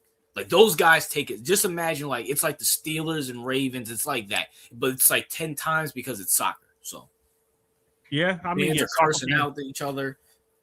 Soccer fans are crazy. I'll give them that. But you know what, CEO? Soccer fans are more masculine than fucking May 10th, CEO. Barcelona and fucking Real Madrid. Where you're gonna watch it and you're gonna love it, CEO. All right, listen, I'll give it a try. I'll watch it. You know what I'm saying, CEO?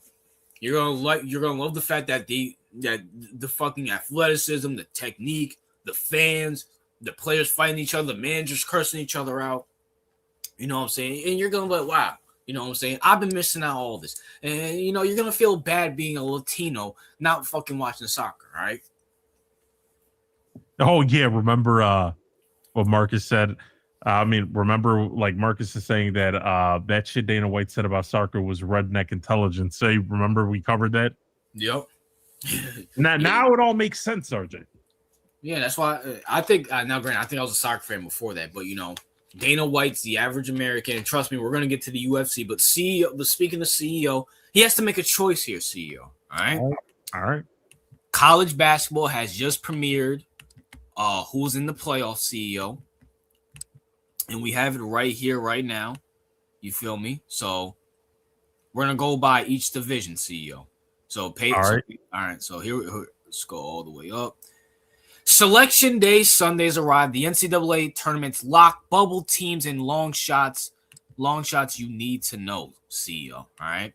All right. So we're not gonna read the fucking article. We're gonna read the team. So in the ACC, CEO, right?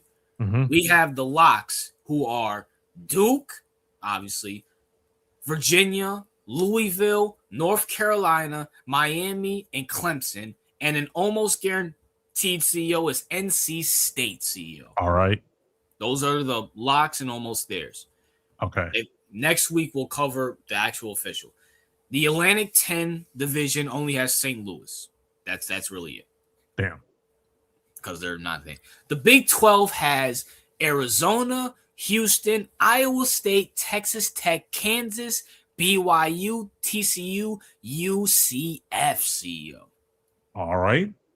The Big East has UConn, St. John, and Villanova, CEO. Okay. The Big Ten has Michigan, Michigan State, Illinois, Purdue, Nebraska, Wisconsin, Ohio State, UCLA, and Iowa, CEO. Okay. The MAC has Miami of Ohio, CEO. They went 31-2, I believe. So they had to put them in there. All right. The Mountain West only has Utah State. So the SEC CEO has Florida, Bama, Vanderbilt, Arkansas, Tennessee, Georgia, Kentucky, Texas A&M, and an almost guaranteed lock CEO is Missouri, CEO. Okay. The WCCC has Gonzaga, St. Mary, and Santa Clara, CEO. All right. And that's it, CEO. Okay. Now, out of all those teams, CEO, who will you be rooting for? So Or you only get team one. specifically, huh? So you only get two. You only get one, right? You can pick whatever team. All right, I'm gonna go with You pick- Virginia. You going Virginia, CEO? Virginia, yeah, that's right. All right, that does not shock me. Does not shock me. I mean, look at all these states. All right, let's go one by one again. All right, for the ACC, you got Duke, gay. You got Louisville, gay. North Carolina, gay. Miami, gay. Clemson, gay. Go down. NC State, CEO? NC State ain't doing shit. Well, Louisville. Lamar went to Louisville, CEO. Still gay. All right, the Atlantic 10. Whatever this conference is obviously dog shit. They're not winning anything. Big 12. Big 12, Arizona, super gay. Houston, lame. Iowa State, no feelings, indifferent. Texas Tech, gay. Kansas, no indifference. BYU, indifference. TCU, like, aren't they a football school? And UCF hasn't been good in anything. Big East, CEO? UConn, you're only good in women's basketball. St. John's, I guess go play basketball with the Pope or something. And Villanova, I think they won it. Didn't they win it like a few years back or something? But they won with Brunson. Yeah. But you know what? I'm good. And they had bumps in, so I don't think. CEO, stop hating, all right? Big 10, Michigan, indifferent. Michigan State, indifferent. Illinois, whatever. Purdue, indifferent. Nebraska, indifferent. Wisconsin, indifferent. Ohio State, they're a fucking football school. They don't belong here. UCLA, they never do anything, but they always got a big name because they're in LA. And Iowa, indifferent. The MAC. Listen, bro, like MAC, bro, like your only team is Miami of Ohio. Like the fact that you have to put Ohio next to it because you're not even the first Miami is an embarrassment. Get the fuck off my screen. Mount West, Utah State. Utah State. Like, what is this? Mormons? Like Mormon State? No, thank you. SEC, CEO. Florida, one of the gayest states in the union. Alabama, a bunch of cousin fuckers, plus their football school. Vanderbilt, Skip went there, so it's gay. Arkansas, okay, I mean, irrelevant state. Tennessee, I mean, what can I say about Tennessee other than, like, Whitlock lives there? Georgia, they're a football school, irrelevant here. Kentucky, I heard they have good basketball. I'm indifferent towards them. Anything in Texas is also lame. And Missouri, irrelevant. All right. Well, CEO's made his choice. He's going to the ACC with Virginia. And I've made my choice too. I already said it on my video. I'm going with, and I'm not picking this team as my team in basketball. I'm just picking this team because they've been the most funnest to watch. Tiorella, hope you're watching. I'm going with Arizona. No. Oh. Arizona, baby. Arizona. Arizona wins nothing, never. They never win anything. They're like pathetic. You know what? You know why? Is because they got fags like, TRL and awesome. They need cool guys like me and you to root for them, CEO. I watched the Iowa State and Arizona game. Very good game. They just been the most entertaining that I've watched. I'm only picking them for this tournament. All right. Well, listen, if TRL doesn't watch college basketball, he should start watching because maybe that's the only championship he'll ever see in his fucking life. Well, TRL's an Arizona State fan, and that's not even the best in Arizona. So, ain't no. I forgot he doesn't like it, which is ironic because Arizona's the real state of the school of the state, the real one. You know what I'm saying? So TRL came in like, it is what it is. Bro, like he picks like not only he roots for a shitty state already, but then he picks the shittiest shit of the shittiest state. Like, all right, so everybody, Brandon's going NC State. Najee, I think he's going Tar Heels. Lil Nate's going UConn. So CEO's going Virginia. I'm going Arizona. These college basketball, I think it starts a couple days from now, actually, CEO. Let me see. I'm gonna give you guys the official date right now, so you guys can be tuned in. March Madness. I think the play-in schedule. March 17th, CEO. March 17th. That's when it all starts. All right. All right. So we're gonna see what's good. Yeah, just got done, bro. Apex, bro. What the fuck? Yeah, some of you niggas are just like socially inept. Yeah, I got Master J. Why are you rooting for fucking Arizona, nigga? You call me a bozo and all this other shit, but you want to root for everybody. I root for Donovan Mitchell. You want to root for him. I root for Arizona. Like, pick your own fucking team. Aren't you all the Texas team? This nigga just ready. You want to root for Arizona? You fucking fat fag. Hey, listen. Just embrace Master J on your team, bro. I don't want that fucking fag on my team. That's like saying embrace America on the fuck. I don't want your bitch ass. Apex got a blunt. Don't remind me of that shit. Yo, I can't believe I still remember that shit. I can't believe this asshole just said this shit. Apex, why would you come in my... I should fucking block your bitch ass again, nigga. Doing that dumb shit. But CEO, before we got the March Madness out the way, but CEO... Matter of fact, we were just speaking of soccer, CEO. Yeah. Let's talk about the article you put in the private chat about soccer. You know what I'm saying? Soccer is the best sport in the world. Everybody can suck a mean cock if you don't fucking believe that. You know what I'm saying? If I can convert, anybody can fucking convert. You feel me? You know what I'm saying? Shit. Yeah, you were like the number one hater of soccer. Yeah, you know what, CEO? That's the difference between me and you. I get wiser, you get dumber. All right? You feel me? You know what I'm saying? So we're going to talk about the World Cup, you know, because thank God I didn't say World Series again. Yeah, you almost once. Shit, bro, like goddamn. My brain is not functioning properly today, but I will say this: I can't wait for the World Cup, but we have some controversial news because certain idiots in our country want to, disrupt everything that's good. All right, so RJ, agreed. Iran pushes back after Trump says teams shouldn't participate in World Cup for their own safety, for their own lives and safety. You know, this wouldn't be a problem if, is what it is. President Donald Trump said on Truth social media on Thursday, this Truth shit still around, this stupid ass social media? He's the only one on it, bro. That he doesn't feel that it's appropriate for Iran to participate in the 2026 World Cup due to safety concerns. The Iran national soccer team is welcome to the World Cup, but I really don't believe it is appropriate that they be there for their own lives and safety, Trump said. Iran's national team responded Thursday saying its participation in the World Cup is not up to an individual or a country. The World Cup is a historic and international event that its governing body is FIFA. Not any individual or country, the team said in an Instagram story. Iran's national team with strength and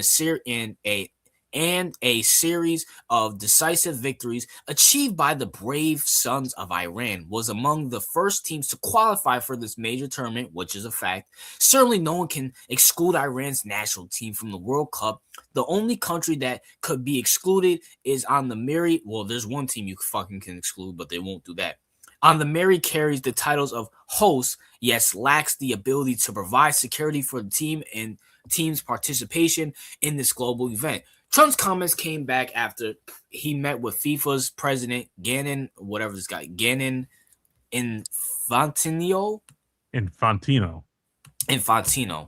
to discuss the tournament, which will be hosted by the United States, Canada, and Mexico. We also spoke about the current situation in Iran and the fact that the Iranian team has qualified to participate in the FIFA World Cup 2026, Infantino said via Instagram. During the discussions, President Trump reiterated that the Iranian team is, of course, welcome to compete in the tournament in the United States. Infantino's comments followed an interview Trump gave to the Politico, whatever, last week. It's Politico. Last week, in which he said he wasn't concerned with Iran's participation.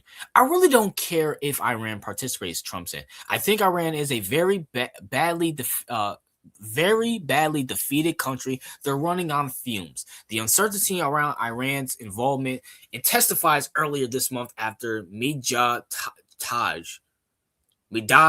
Todd, whatever.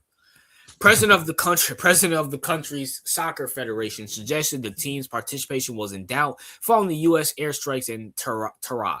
What is certain is that after this attack, we cannot be expected to look forward to the World Cup with hope, said Taj, per Associated Press earlier this month. Then on Wednesday, Iran sports minister Mohammed Dam. Okay, what the fuck is up with these names? Ahmad Dana Yamali.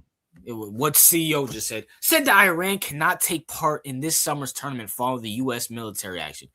Given this corrupt government assassination, our leader, what you gotta pronounce this fucking name, bro. I'm not even gonna try this nigga right Ayatollah Ali Khamenei. There are no conditions which allows us to participate in the World Cup, that dude said, according to the media citing the agency DPA. Our children are not safe, and fundamentally, such conditions for participation do not exist, given the malice actions that have carried out of Iran. They have forced 2 wars us over 8 or 9 months and have killed and martyred thousands of our people. Therefore, we certainly cannot have such presence.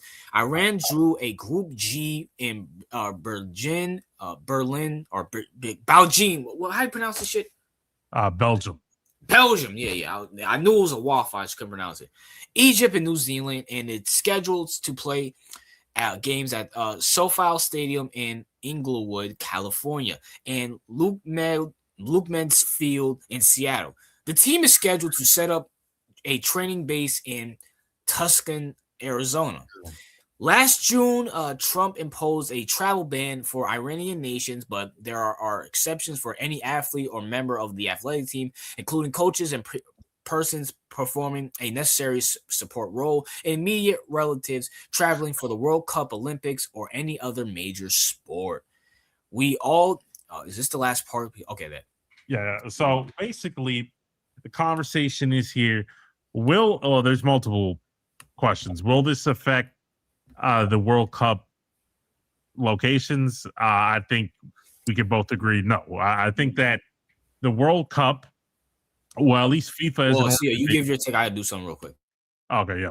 Well, listen, FIFA as an organization is not going to swap out the U.S. or any of the 3 countries here. The reason for that is, one, it's way too expensive. They already probably rented the venues. They bought the locations. Like, to switch out and say, okay, we're going to punish the U.S. For the illegal and offensive war, which would be the correct thing to do, to basically say no more games in the U.S. because they're launching an illegal and offensive war against Iran. But FIFA would lose a ton of money. It would be super impractical to do so. So unless they have some kind of like national emergency, like the U.S. has some kind of national emergency and it can't be hosted under any circumstance, but since that's not the case, they are definitely gonna play. Listen, Mexico still hasn't been deemed like unsafe to play, and didn't they have like some kind of big cartel situation there like a month ago or something? So, and they didn't even call off Mexico over that shit where they were killing civilians on the street. So they're probably not going to call off this shit because it's just too expensive to do so.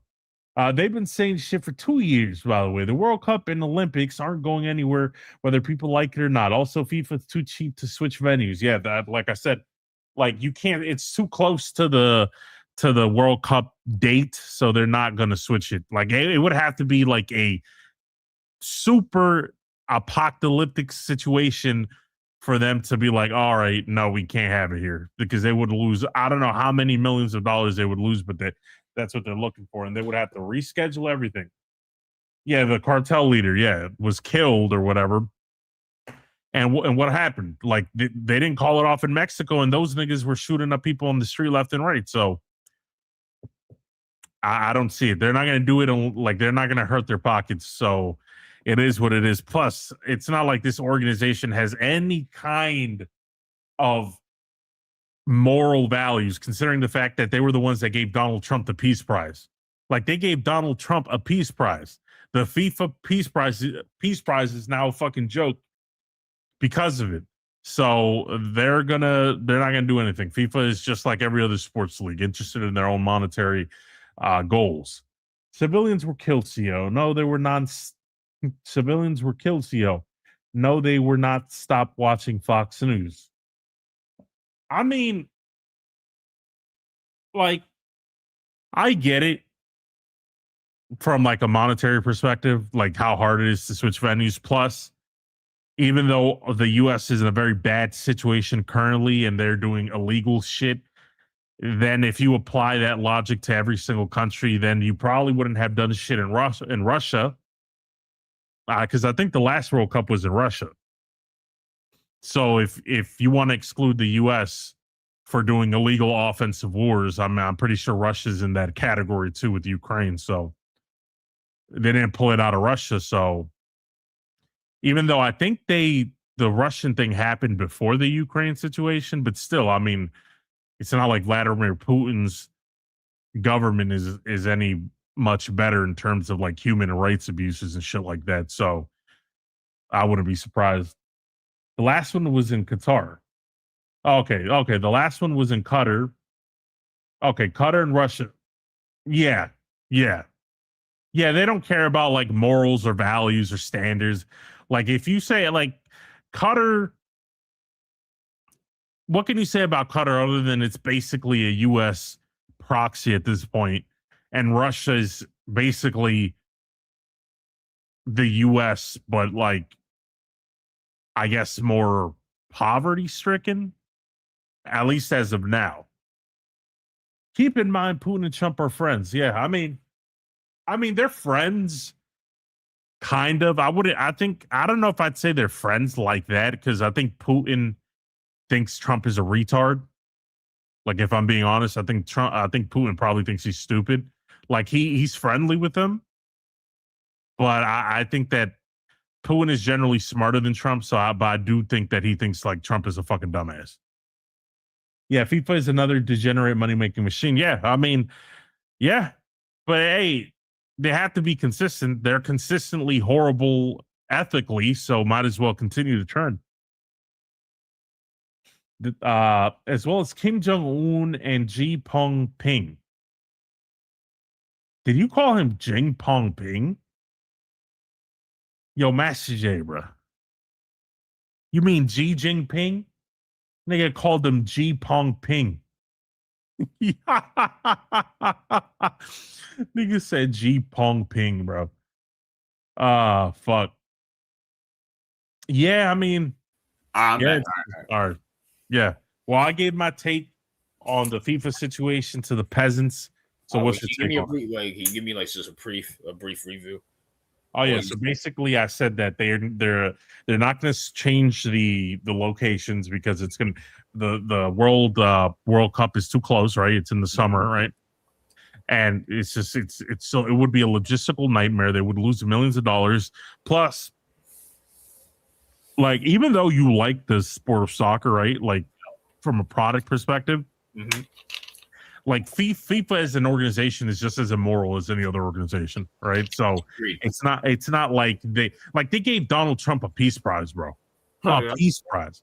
So like the product may be good, but it's kind of like the bureaucracy of the FIFA is shit, just like any other sports organization. And plus, they don't have any morals either. They like if they had to keep a moral line with the U.S., like they just had a World Cup in Qatar and they just had a World Cup in Russia. Those aren't exactly great moral countries either. So that's basically my thoughts. Wait, what? My thoughts are this: is that the one time I get into soccer, some fucker has to ruin it. You feel me? You know what I'm saying? You know, it's like, you know, Joe Biden and Kamala with their woke shit had to ruin sports for a little bit. Now Donald Trump's ruining the World Cup with this Iran shit. Now, I understand why the Iranians feel, you know, how they feel. There's one fucking team, you know, that should have never been qualified. Glad they got fucking eliminated. I'm not going to mention where they're from, what type of hats they like to wear and style, CEO. That's a team that should be fucking disqualified. But, you know, it is what it is. I agree with CEO 100%. They're not going to push Iran out. I do believe that we should give protection to Iran because it's not the soccer players' fault that, you know, the world leaders are so insecure about fucking the Iranians. So, I mean, and not to mention, like, didn't Donald Trump basically threaten them? Yeah. Like, he said, oh, like, they shouldn't be here because it's like for their safety or something, right? Mm-hmm. I mean, why would they be under threat? Like, the only people that would threaten Iran's soccer players are fucking the government. Because let me tell you, like, the American people don't give a shit. Like, we don't, I don't think anybody cares about, for the most part, ever since the war started, like, people aren't generally pissed at Iran. Like, people, for the most, at least the ones that aren't fucking retarded, know that this isn't Iran's fault. So it's not like people hate Iranians. So, like, who would hurt them? Unless it's the government. Yeah. So Trump is basically, what is he saying? That, oh, you should be careful because the U.S. has terrorists and they're gonna hurt the soccer players. Like, I mean, is that what he's saying? Because that's what it sounds like. And by the way, just the massive hypocrisy. If this was China saying the same shit, like, oh, like, if U.S. soccer players better not come here because they could get hurt. Like, the amount of, like, backlash that they would receive. Like, so just the hypocritical nature of everything just pisses me the fuck off. Why does the U.S. even have a World Cup? Like, if we had a more, like, first of all, I'm gonna just be honest. 2 countries should be banned from the World Cup. That should be the one that just got eliminated, and the U.S. The U.S. should be banned. Absolutely should be banned for their illegal and offensive war. So they should be banned, but they won't because FIFA is a cuck. All right, they're a cuck organization. Imagine giving Donald Trump, of all people, the Peace Prize. What a fucking joke. So that's the honest situation. Now, by the way, like, Mexico, didn't they just had a situation there with the cartels the other time? Remember, they were like, cartels were shooting up random people on the street or whatever. Like, why it's just just move it to Europe or something. Like, and I know they can't do it now, but it's like, North America is not exactly a safe place. So I hope people realize that. You got Mexico, the U.S. is not safe. Like, people pretend we're a safe country, we're really not. Like just look how many fucking shootings there are a day. I mean, niggas be getting shot up for no reason. And on top of that, like, the only North American country that might be safe is Canada. Yeah, but who wants to go home with it freezing cold? Like, come on. Right, like, it's just not a good location. Just move it to Europe or something. Agreed. You feel me? I guess you know what? I'm not gonna watch it because I think it's boring. But, you know, I'm gonna look up the American versus, because everybody's so happy about it. America versus Dominican Republic CEO. Just to see if we beat. Because, I mean, you should be rooting for the U.S. because Juan Soto's on the other team, CEO. So, you know. Oh, speaking of that, because we gotta talk base. So, yeah, Dominican Republic's up 1-0 against America. And they're playing in Florida, ironically enough. The CEO. Yeah. Speaking of baseball, CEO, before we get to shitting on more people, Aaron Boone, the Yankees, and, you know,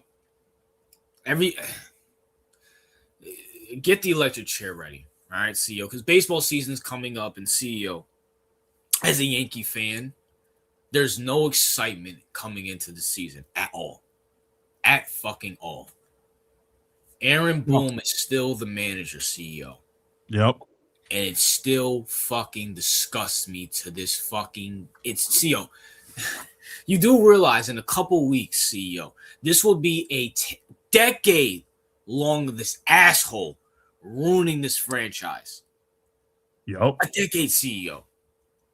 And that just makes me think, how much more longer we have to put up with this shit, bro? Hopefully, maybe 1 or 2 years. RJ's a fake Yankees fan. No loyalty. Marcus, you're an Aaron Boone supporter?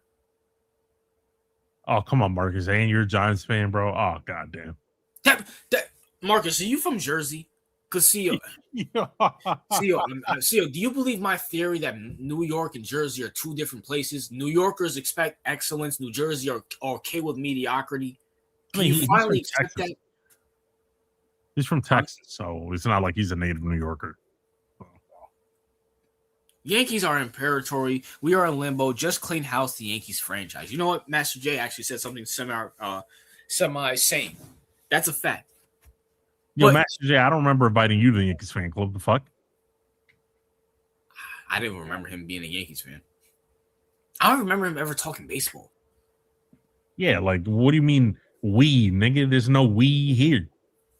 I just assume everybody's a Yankee fan other than Brandon and Najee. I mean, Brandon's a Mets fan. They're even worse off. He's happy with any scraps they get.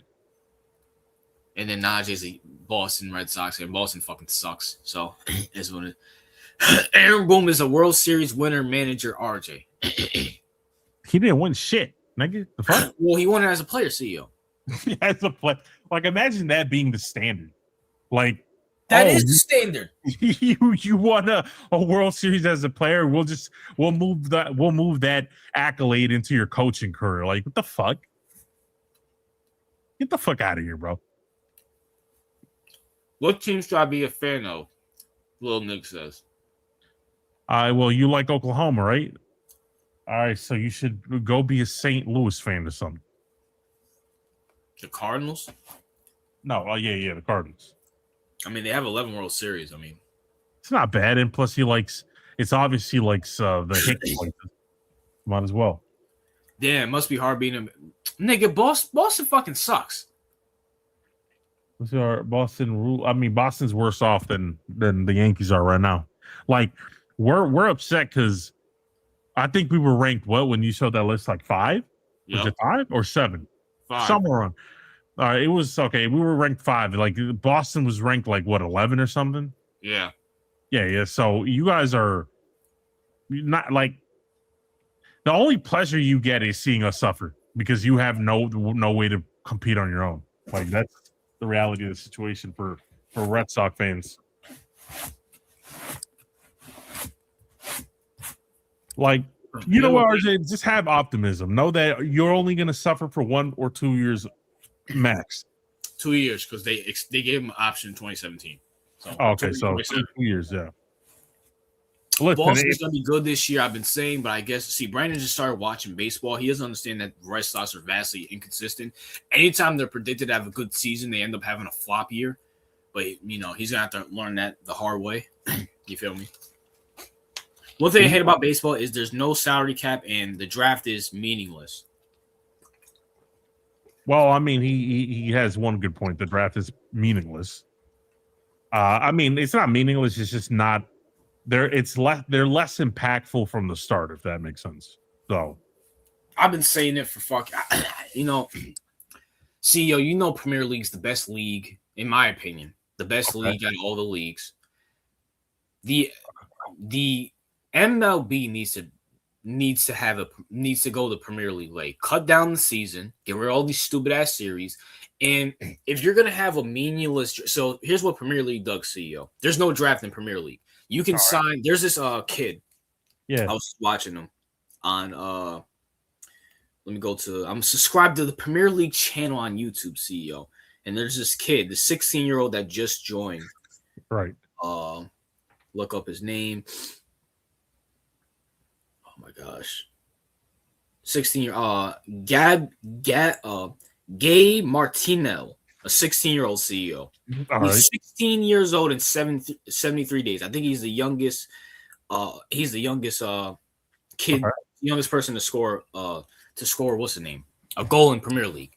Okay. What they do is that they don't have a draft. These kids can sign wherever they go. Now, here's the thing though. All the top teams, Liverpool, Manchester City, RSL, Barcelona, they get all the good players because they're the best teams. Yeah. So and then all the bad teams, they have to either get demoted or just, it is what it is. You know what I'm saying? It's just a big top-heavy league. and it works. The MLB should do that. Be a top, make like 15 teams and just let the Yankees, Red Sox, let all the big market teams just fight it out and everybody else just be a fucking G Leaguer. That's it. If you're going to have a meaningless draft, just get rid of the fucking draft and do what Premier League does. Just cut it down to like 28 games. It will be better and just leave it at that. Take over the summer. That's all. Baseball should be a summer. You should not be going all the way to November. It shouldn't even honestly be starting in fucking April. It should be really starting in fucking like May, to be honest with you. Yeah, I mean, yeah, that's a good point. What this bum ass Marcus say? Nigga said, I'd rather. This dumbass said, not Marcus, Apex. I'd rather have an inconsistent. Well, he can't spell, so I'd rather be inconsistent than to be y'all. Well, nigga, you root for dirty laundry, so shut the fuck up. All right. I agree. Marcus and Brandon are going at it in the chat. He said, Jack, shut the fuck up. Boston sucks. Everything in Boston sucks. Well, I agree with that. Well, not everything. Some things. I know you're inconsistent, LOL. I know they're inconsistent. I just think they'll be good this year, though. I'm kind of alone on that hill, like I was with the Guardians last year. Marcus says, it's pretty astonishing. The Yankees have not won a championship in almost 2 decades. I did not even know what a pussy looked like at the last time they won, Marcus says. Brandon says, Marcus, funny enough, you still don't know what it looks like. And then Brandon said, oh, shit, I didn't mean to delete his comment. Whose comment did you delete? He says, nah, I do, bro. I'm 27. He said, you can be 27 and a virgin. Age means nothing. I mean, that's a fact. You know what I'm saying? But fuck, dude, this is random. Yeah, Brandon, what's your beef with fucking Marcus? Did I miss something? Like, Marcus never talked shit. I don't know where that came from. You should be focusing on Apex, who's a fucking dumbass. New York hasn't won a title in centuries. Well, Lil Nick, you don't even watch baseball, so the fuck are you talking about? Yeah, Lil Nick, you just made this shit worse. Oh, Judge, Nick, you pick a Judge team? struck out. Yeah, of course he has. Fucking bum. Yeah, of course. RG, funny enough, anytime it's like a big series, this nigga always chokes it up. I don't ever want to talk. like I know he's too good to get rid of, but it's like ironically he always chokes in like important positions. Tom, really, I'll say this: we can scout good players. We can find another Judge, maybe even someone better than Judge. At least someone more clutch. Maybe not like all the home runs he did, but at least somebody that's more consistent, right? He had 2 RISP. And we signed Bellinger back. We still got Stan in his big fucking contract. Like, you guys shit on Boston, but we have more titles. No, you don't. The fuck? What? Nigga, you don't even know what the fuck you're talking about. That's how, like, you just root for Boston to like be different. But at this, you're not even like the top 3. The fuck? Like the fucking St. Louis has more titles. Right, runners in scoring position. I mean. Brandon, I know what that means. I watch baseball. Oh my gosh. Well, I mean, Brandon, that sums up his whole fucking Yankee career. That sums up his whole Yankee career. How many times have we had the loaded fucking bases low and this asshole strikes out? Yeah, that's. Holy shit, man! This guy's. Oh well, at least we're gonna have another good regular season. Shit. Yo, bro, we couldn't get Bryce Hart. Like, we couldn't just get like. No, because Aaron, this is exactly why sports teams should be open to the public. Yeah. Because the Steinbrenner children are fucking retarded. Like, even Mike Trout, we couldn't get him. Yeah, he has a big contract, and but we're in win now mode. I don't care. We'll figure that out later. I want to win. Yeah, we're due for like we had our chance, bro. Like we literally went to the World Series not like 2 years ago. Yeah. And we choked that shit up. Like, come on, bro. It's like, you see what the Dodgers are doing? You think they give a fuck they're paying all these players? They'll just, when Shohei, the rest of these guys retire or they leave, they'll go through, there's no salary. Like, what do you... Okay, even though Yeah, RJ. Even though let's just say theoretically they manipulate the salaries, there is no salary cap like traditionally, like in the way that the NFL has it, right? Yeah. So they can manipulate numbers. Like they gave Shohei what, like 12, like 15 or 12 years, and they expended like you can manipulate the money, right? Yeah. So like, but that's the difference, RJ. The Dodgers, they're going all in now. They're like, we want a dynasty now. We'll get all the championships we can now. And if we have to suffer 4 years, like for 4 years after Shohei retires or leaves or whatever the fuck, like, okay, then we'll suffer those 4 years, but we racked up a shit ton of championships, right? Like the Yankees are like, they're doing the Ravens like strategy where it's kind of like, we just want to be competitive every single year. We may not win it, but we just want to be competitive every single year. That's the Ravens strategy. They're running that strategy. The Knicks haven't won since the 60s. The Yankees haven't won in decades. And the most recent New York title are the Giants. And y'all talk the most shit. Win something. Oh, Lil Nick, you're a Texas fan. Number one, Texas Longhorns ain't shit.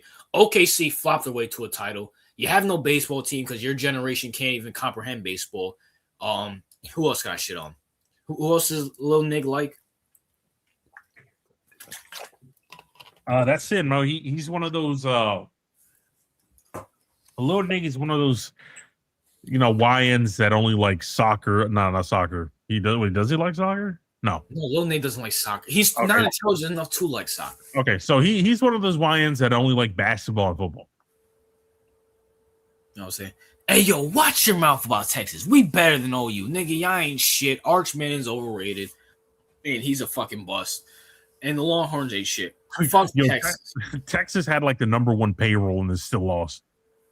Well, they were the number one seed. Fucking they ranked these niggas number one and had Arch Manning winning the Heisman Trophy. But they had the highest payroll or the highest NIL money given, and they still lost. Arch Manning is a bum. He's Kirk Cousins 2.0. He gets better when they know they're out of contention. He's Bryce Harper. That's all he is. He's a bum. All right. And the Manning family is vastly overrated in general. Other than Peyton, they're all fucking trash. And even Peyton's fucking overrated in his damn self. But anyways, CEO, last few topics. The electric chair is steaming. It's hot. But you know what?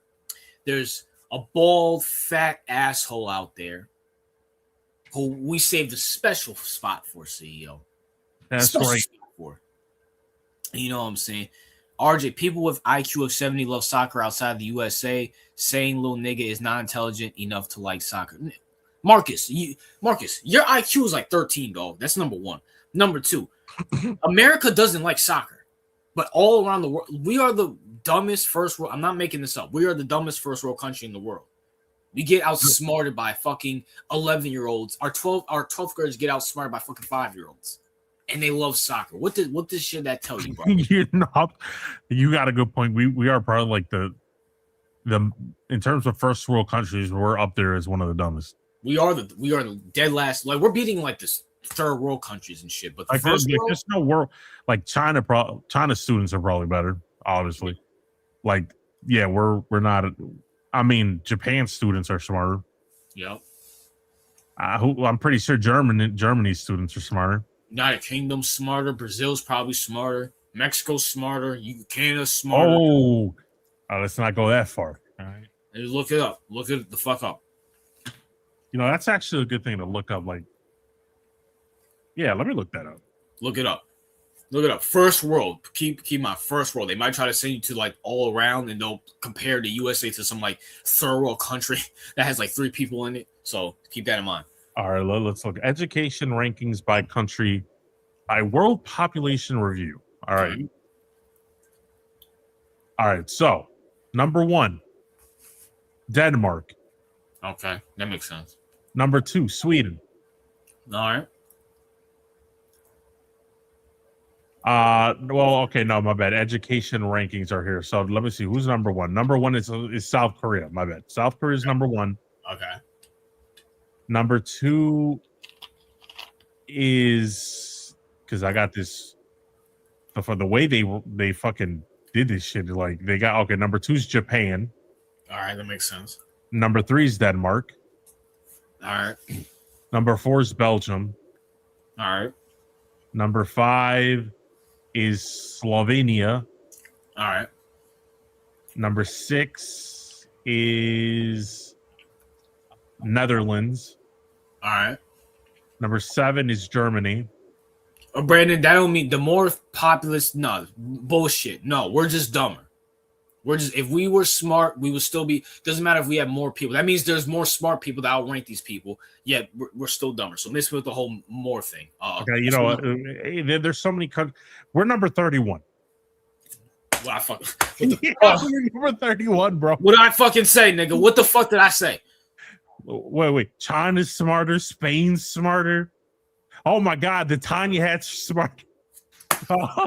Yo. This is crazy, bro. Like, so we're 31st. Damn, bro, we dumb as fuck. Is Brazil, Mexico, and Canada above us? I don't think so. Let me look at Mexico. Let's see, where the fuck is Mexico here? Because they got this shit all like now here. Mexico's they're 39th. They're like 8 spots behind us. Okay. What about Brazil and Canada? No, Brazil's down bad. They're 145. Oh damn, that's tough. Yeah, so I was like, when you said Brazil, I was like, yo, hold up, I don't think so. You know what? Hong Kong is smarter than us. All right. That's not shocking. All right, so all the first world Asian countries are smarter than us. Doesn't shock me. So we're inferior to the Asians as per usual. We always lose to the Asians.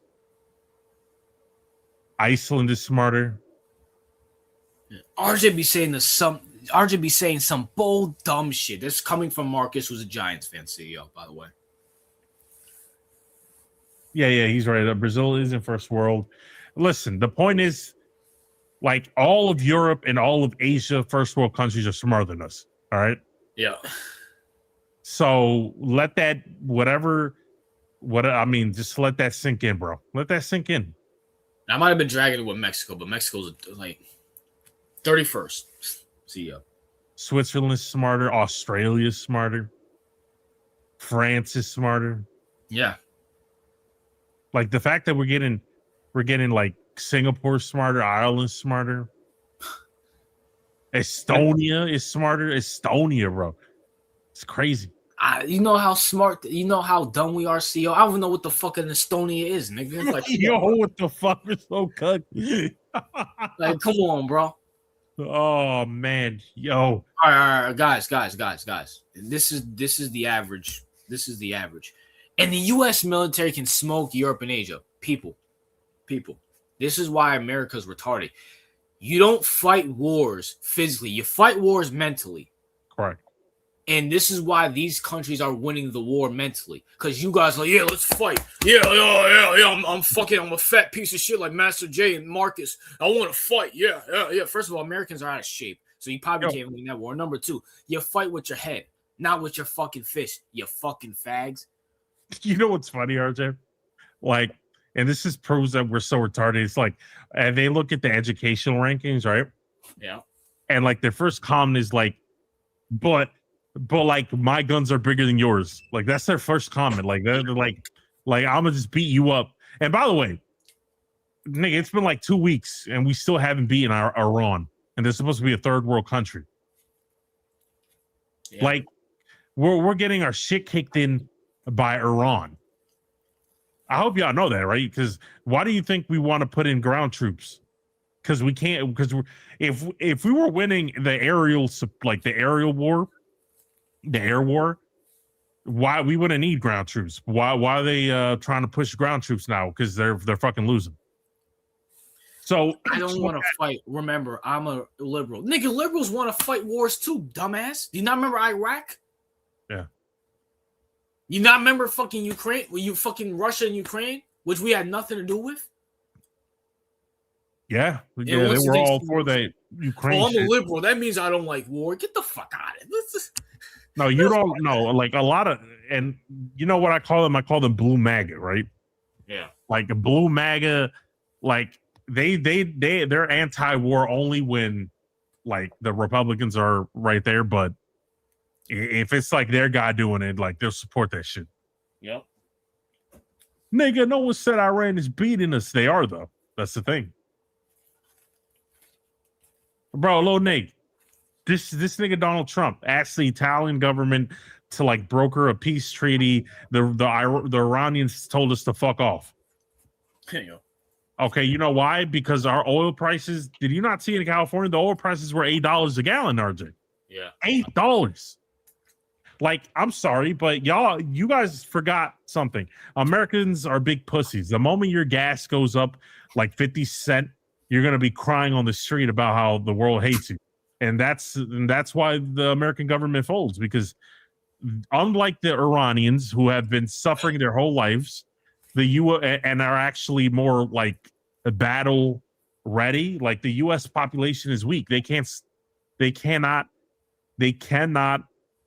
tolerate pain. Yep.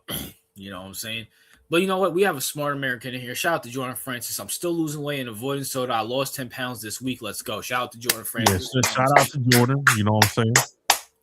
You know, we got to get that intelligent comment on there. But CEO, before we wrap up, we got one more electric chair person to come in.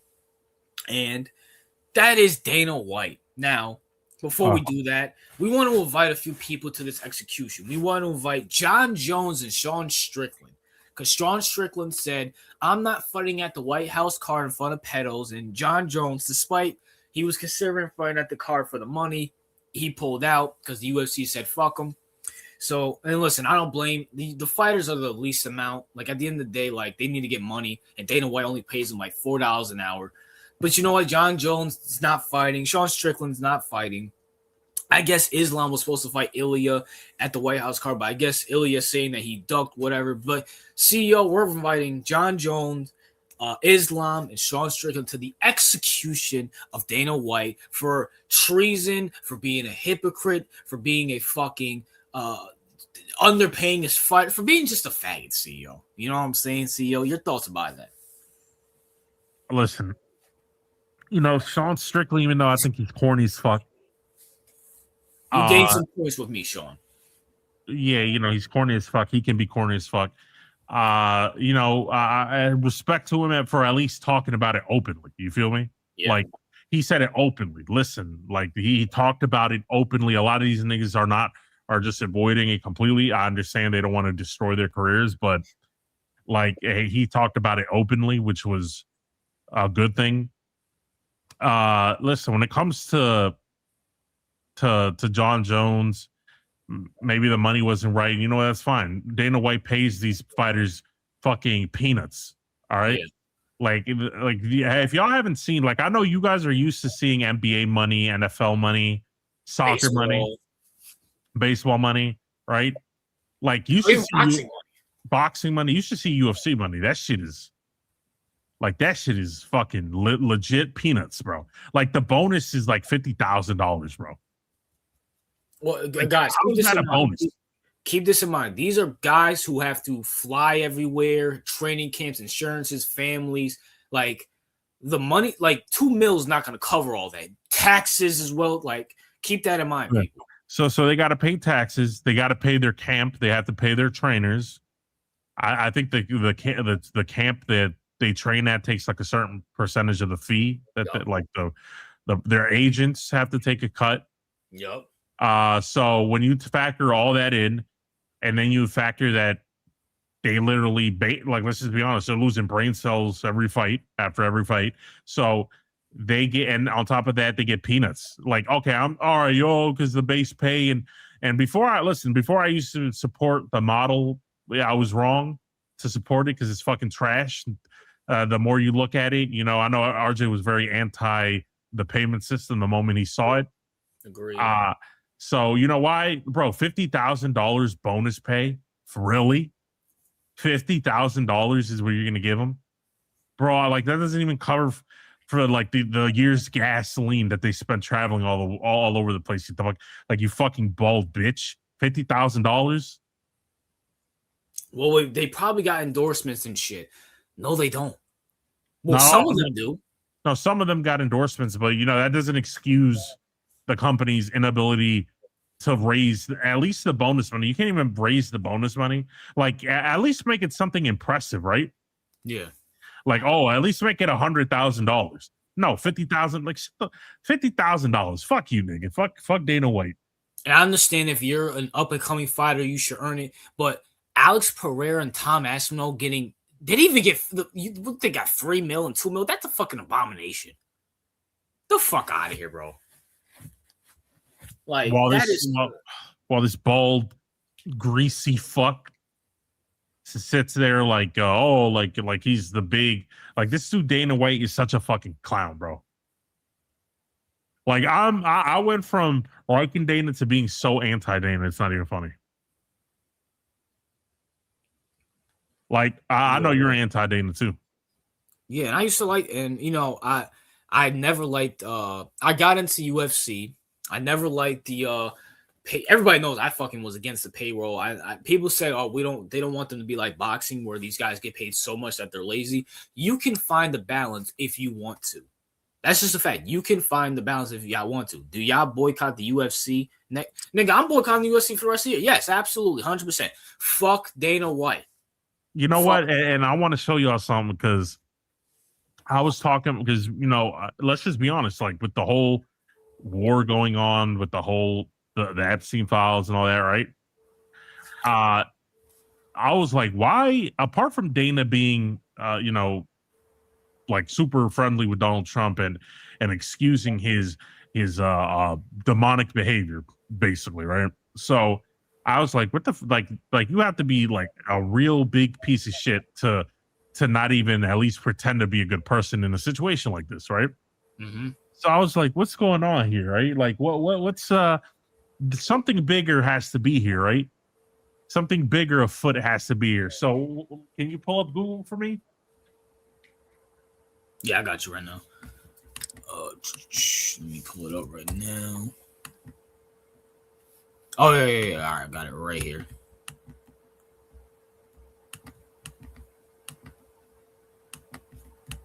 What we looking up?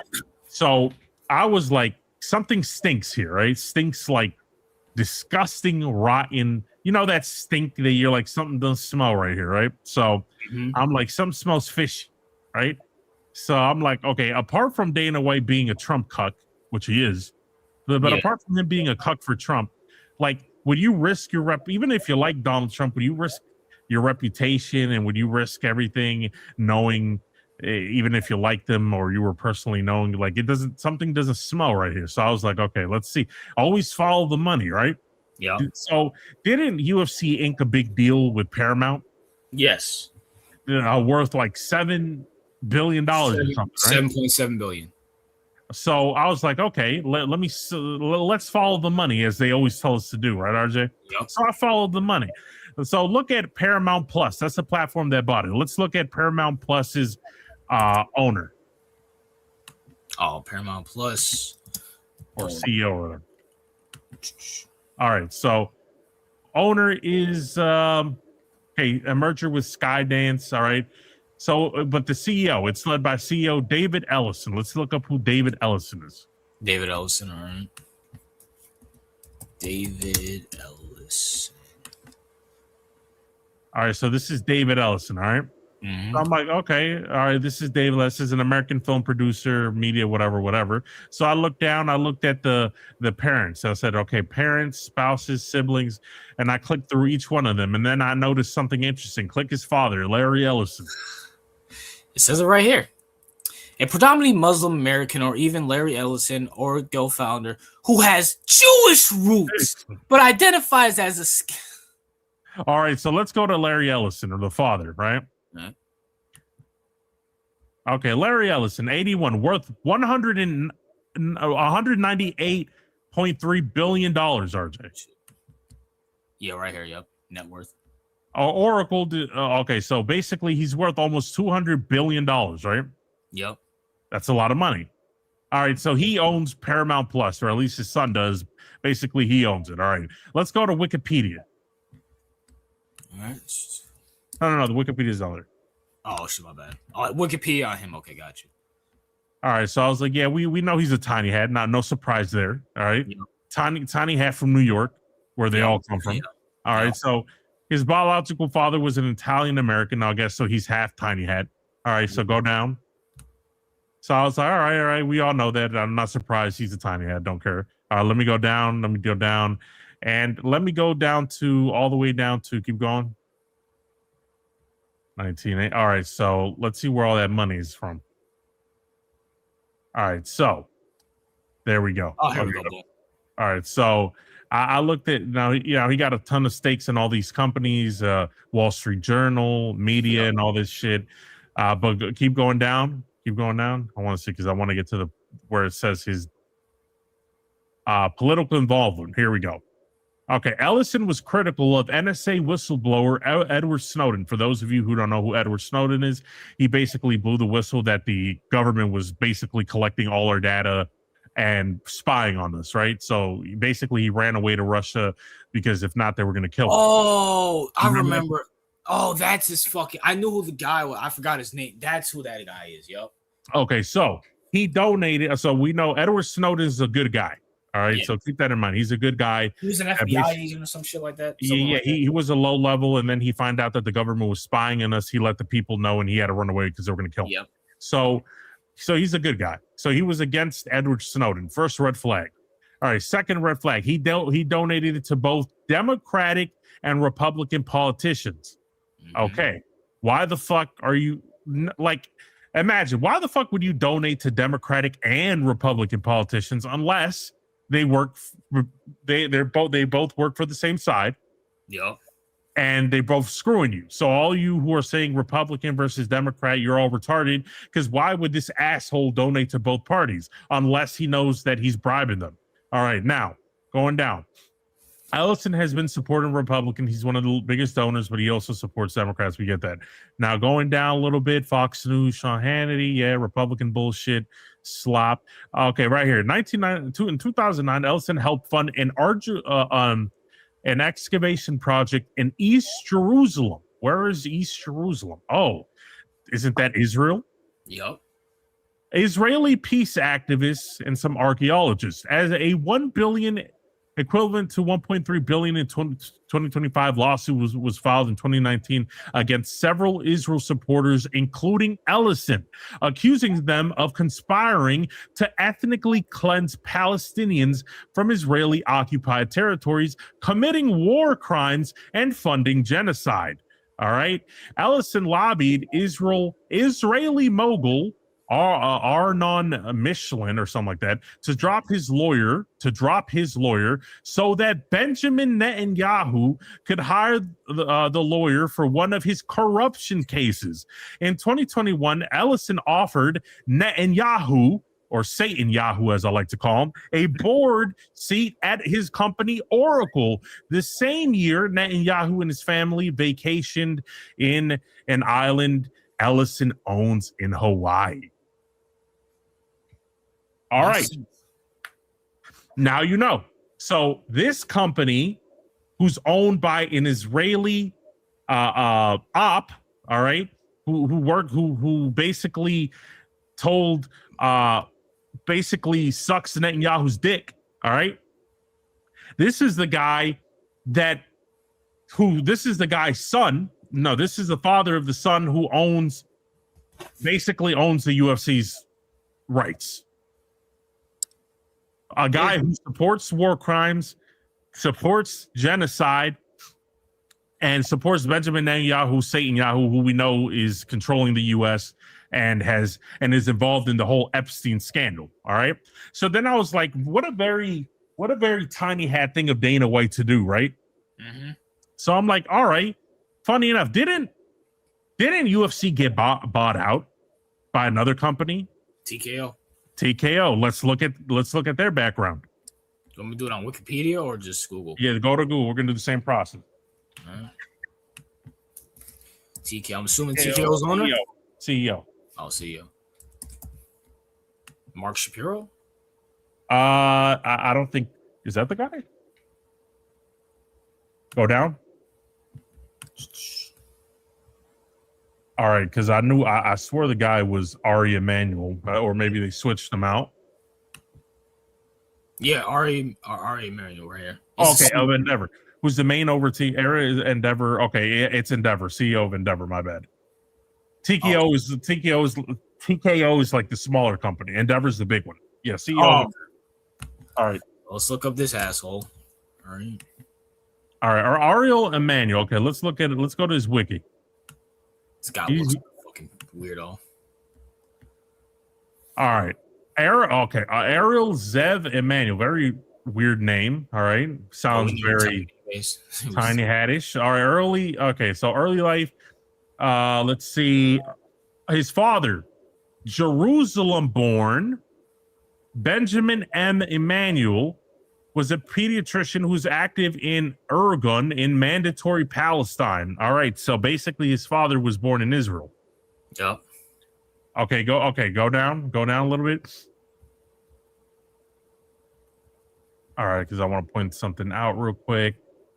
Public advocacy, let's go there. Emanuel has hosted fundraisers for the Democratic Party. He donated 2,700 to what sounds like fucking cracker money, but but that's what he donated publicly. We know he probably donated a lot privately. He donated $2,700 to Hillary Clinton in the 2016 United States presidential elections. His longstanding relationship with his former client, Donald Trump, is well documented. During the 2016 Republican Party presidential primaries, Emanuel offered to produce a movie for Trump, which was considered for the 2016 presidential national convention, but ultimately was not followed through on. After the disappearance of the Washington Post journal Jamal Khashoggi on October 2nd, 2018, and reports that the Saudi hit squad had assassinated him in their consulate in Turkey, Emanuel called White House senior advisor and Trump son-in-law Jared Kushner. Emanuel tried to extricate Endeavor from a $400 million deal with the Saudi Arabian government. In October 2022, Emanuel urged several businesses to stop working with rapper Kanye West over his anti-Semitic comments. Emanuel voiced critical opinions of Israeli Prime Minister Benjamin Netanyahu when he was awarded the humanitarian prize at Simon Wiesenthal Center's National Tribute Gala. Emanuel called for Netanyahu to step down during his speech would cause a negative reaction of his audience. But he also criticized protesters using the slogan "From the river to the sea" is a common slogan used by Palestinian protesters, which he claimed was called for genocide. So obviously lying about Israeli genocide or something like that. So let's go down to philanthropy. Okay, so Emanuel has been active on the board of trustees in Los Angeles, California organization, South California schools. He also a bunch of art bullshit no one gives a fuck about. Okay, so as you can see, so TKO founder, TKO Endeavor business owner who owns UFC is an Israeli. Yeah. Who donates to both Democrats and Republicans. Larry Ellison, both know Benjamin Netanyahu personally. Larry Ellison, also Israeli born or Israeli connected. Also, both of them know Donald Trump. Both of them are close with Donald Trump. So now that we followed the money, RJ, top of the pyramid, the strongest people with the most power above Dana White and all these people are two Israeli Trump-friendly business people. Yep. So now it all makes sense. Yeah, I mean, so basically, Dana's he can't back out of this because if he backs out of this, he's going against his boss. Yeah, and they're gonna start exposing the secrets of him. So at some point, CEO, at some point, you're just gonna be like, you don't need to follow the money. You just know they're tied to who. Yeah. RJ, it's comical at this point. Anytime you search, right? Yep.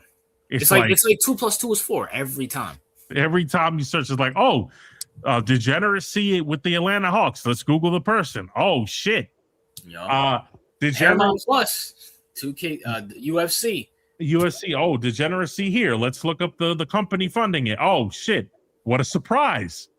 Every single time, and you know what? The funny thing, it's always the Israelis. It's always these Israelis. Like anybody tied to Israel is usually it's always connected to them. Always connected to them. And this really pisses me the fuck off to such a degree now that we followed the money, right? Mm-hmm. That I will join you on your year-long boycott. Really?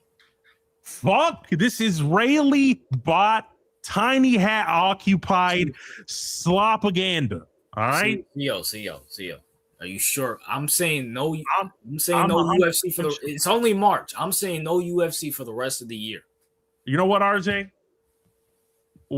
If I can't control my urges when I know that basically this company, Dana White, not only is he hosting war criminal and pedo, right? His bosses are also basically war criminals and pedos. And you know, at the White House. And you know who funded one of Jeffrey Epstein's, I think, businesses or something like that? Oh, Larry Ellison. Really? Yeah. So they're all connected, basically, right? Yeah. So I'm not going to be supporting slopaganda. All right, which this is what this is. The UFC has now officially been co-opted by the tiny hat mafia, the supremacy mafia over there. And I will not tolerate that. And as a man of my word and values, I will join RJ in his year-long boycott, and maybe even further if they piss me off some more. And people, I want to sit here and say this for anybody to wrap up this stream, because people miss context. Me and CEO are not retards. You guys are the retards. We understand the NBA, Major League. If we follow the money, or hell, just follow the ownership, it's run by those tiny hats or has connection to the tiny hats. We understand that. Our problem with it is that they're pushing it at the White House on a presidential birthday. That is that's just a big fucking FU. Right. A big fuck you. That is so, no, we cannot do that. We cannot fucking do that. And now we're at war. We're doing all this extra shit. We have more important things to worry about than a fucking White House card, which is honestly just a distraction. Yeah, and not only that, like when I keep saying Larry Ellison is like this big, big evil figure, right? Like the dude, not only does he support AIPAC, he also gave a ton of money to Donald Trump's presidential campaign. Like the dude's tied close to Benjamin Netanyahu. Like the dude lobbied for our country to go to war. He's partly responsible for the fact that there are hundreds of dead American soldiers. Yeah. He's partly responsible for that. So I'm not supporting that nigga's company. I'm not supporting Paramount Plus. I'm not supporting this crap ass garbage slopaganda. The UFC is cooked. Yeah. And you know what? Like it is what it is. Like shit, there are other MMA promotions that I could watch if I really like MMA. I could watch other promotions. I don't need to watch the UFC. Yeah, you got Bellator, you got all these other companies I've been watching, see, I'm built for this. I'm built for the boycott. You're a bigger UFC fan than me, so. No, I am, but at some point it's like, what matters to me more? Either supporting this slop, with this degenerate evil slop, or being like, you know what? No, you know what? I don't care that that company's owned by somebody who sent people to die over there in Iran. I don't care that these people basically worked with and knew and were close to Epstein, who trafficked American little girls. I don't care about none of that. Just give me my fucking dopamine fix for 30 minutes. Nah, fuck that shit. You know what I'm saying? I'm more morally sound than most people. Most people would just take the dopamine fix, say, oh, I don't care, that not my problem. But you know what, RJ? People like that are the problem. So we're gonna take a stand, fuck them, and we're gonna how do you say that? Like lead by example. There you go. I agree. You know what I'm saying? Because it's beyond ridiculous. And listen, once again, I want to reiterate this. Me and CEO know that every company, including the NBA, including fucking college, has some connection to those people, CEO. But you can't post it right in our face and say, ha ha, we're gonna celebrate it, and right in your face while there's war and all this list shit's coming out, and you're gonna fucking watch it and say, no, fuck that shit. Fuck you. Fuck you. Yeah, they're crossing the line. They're overstepping this shit. And by the way, with I feel like with the UFC is different. Like if a fighter says no, I don't really want to like participate. I don't like this nigga. Like they're gonna hold that shit against them. Yeah, facts. Like when it comes to like the NFL, you can say I'm not gonna visit the president. Nothing's gonna happen to you. Like so it's we understand, and it's not even like my issue isn't even like the tiny hat. It's the Israeli connected tiny hats, which makes it like those are the elites, not the elites. guys. No, I'm not talking about like the fucking local Jewish nigga. No, I'm talking about like the Israelis and American Jews are different. Like American Jews tend to be normal people for the most part. Like they're not monsters. We're talking about the elite, ball worshiping, Moloch ass kissing, basically Star of Rephaim wearing assholes Israelis. Those are what we're talking about. And those people are in charge of these companies. And Dana White has sold out. Let's just call it what it is. All right. He sold out. I don't think he never bought in. I'm going to keep real with you. No, you might be right, RJ. But at the same time, it's like you were rich before the whole buying out of TKO and the Paramount deal. He was rich before that, right? Yeah.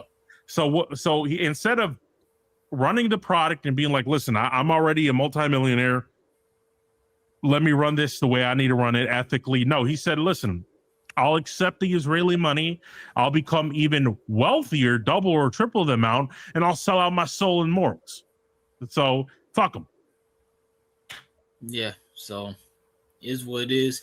Me and CR in the official boycott, and we got the NFL, UFC. I feel like we're boycotting something else too. I forgot.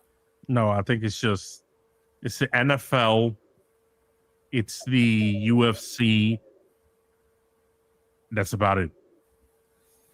Well, guess what, people? You guys should be boycotting as well too, because it's fucking ridiculous. It's ridiculous. But CEO, by the way, that video I sent last week, very good video, very informal video. The one I sent you, so I'm gonna watch this. Watched it from, I think it was like 26 minutes from the first minute all the way to the thing. Yeah. No, it's kind of the same thing with like Israel and Palestine, just within America, But CEO, is there any last things you want to say to the peasants as all this information that we're telling them is going right over their head, and they're gonna sit down and watch, DR versus America, of Nixon's Golden State. Is there anything you want to say to the peasants? Yeah, listen, while we impart wisdom on you guys, and while we try to show you how to do things from a moral perspective, most of you, like RJ said, it'll go over your head. You'll go back to consuming slopaganda. You know why? Because most of your IQs aren't even past 30. All right. So I'm not even going to blame you. You're just a bunch of sheeplets. All right. Let the big thinkers do the thinking. Just listen.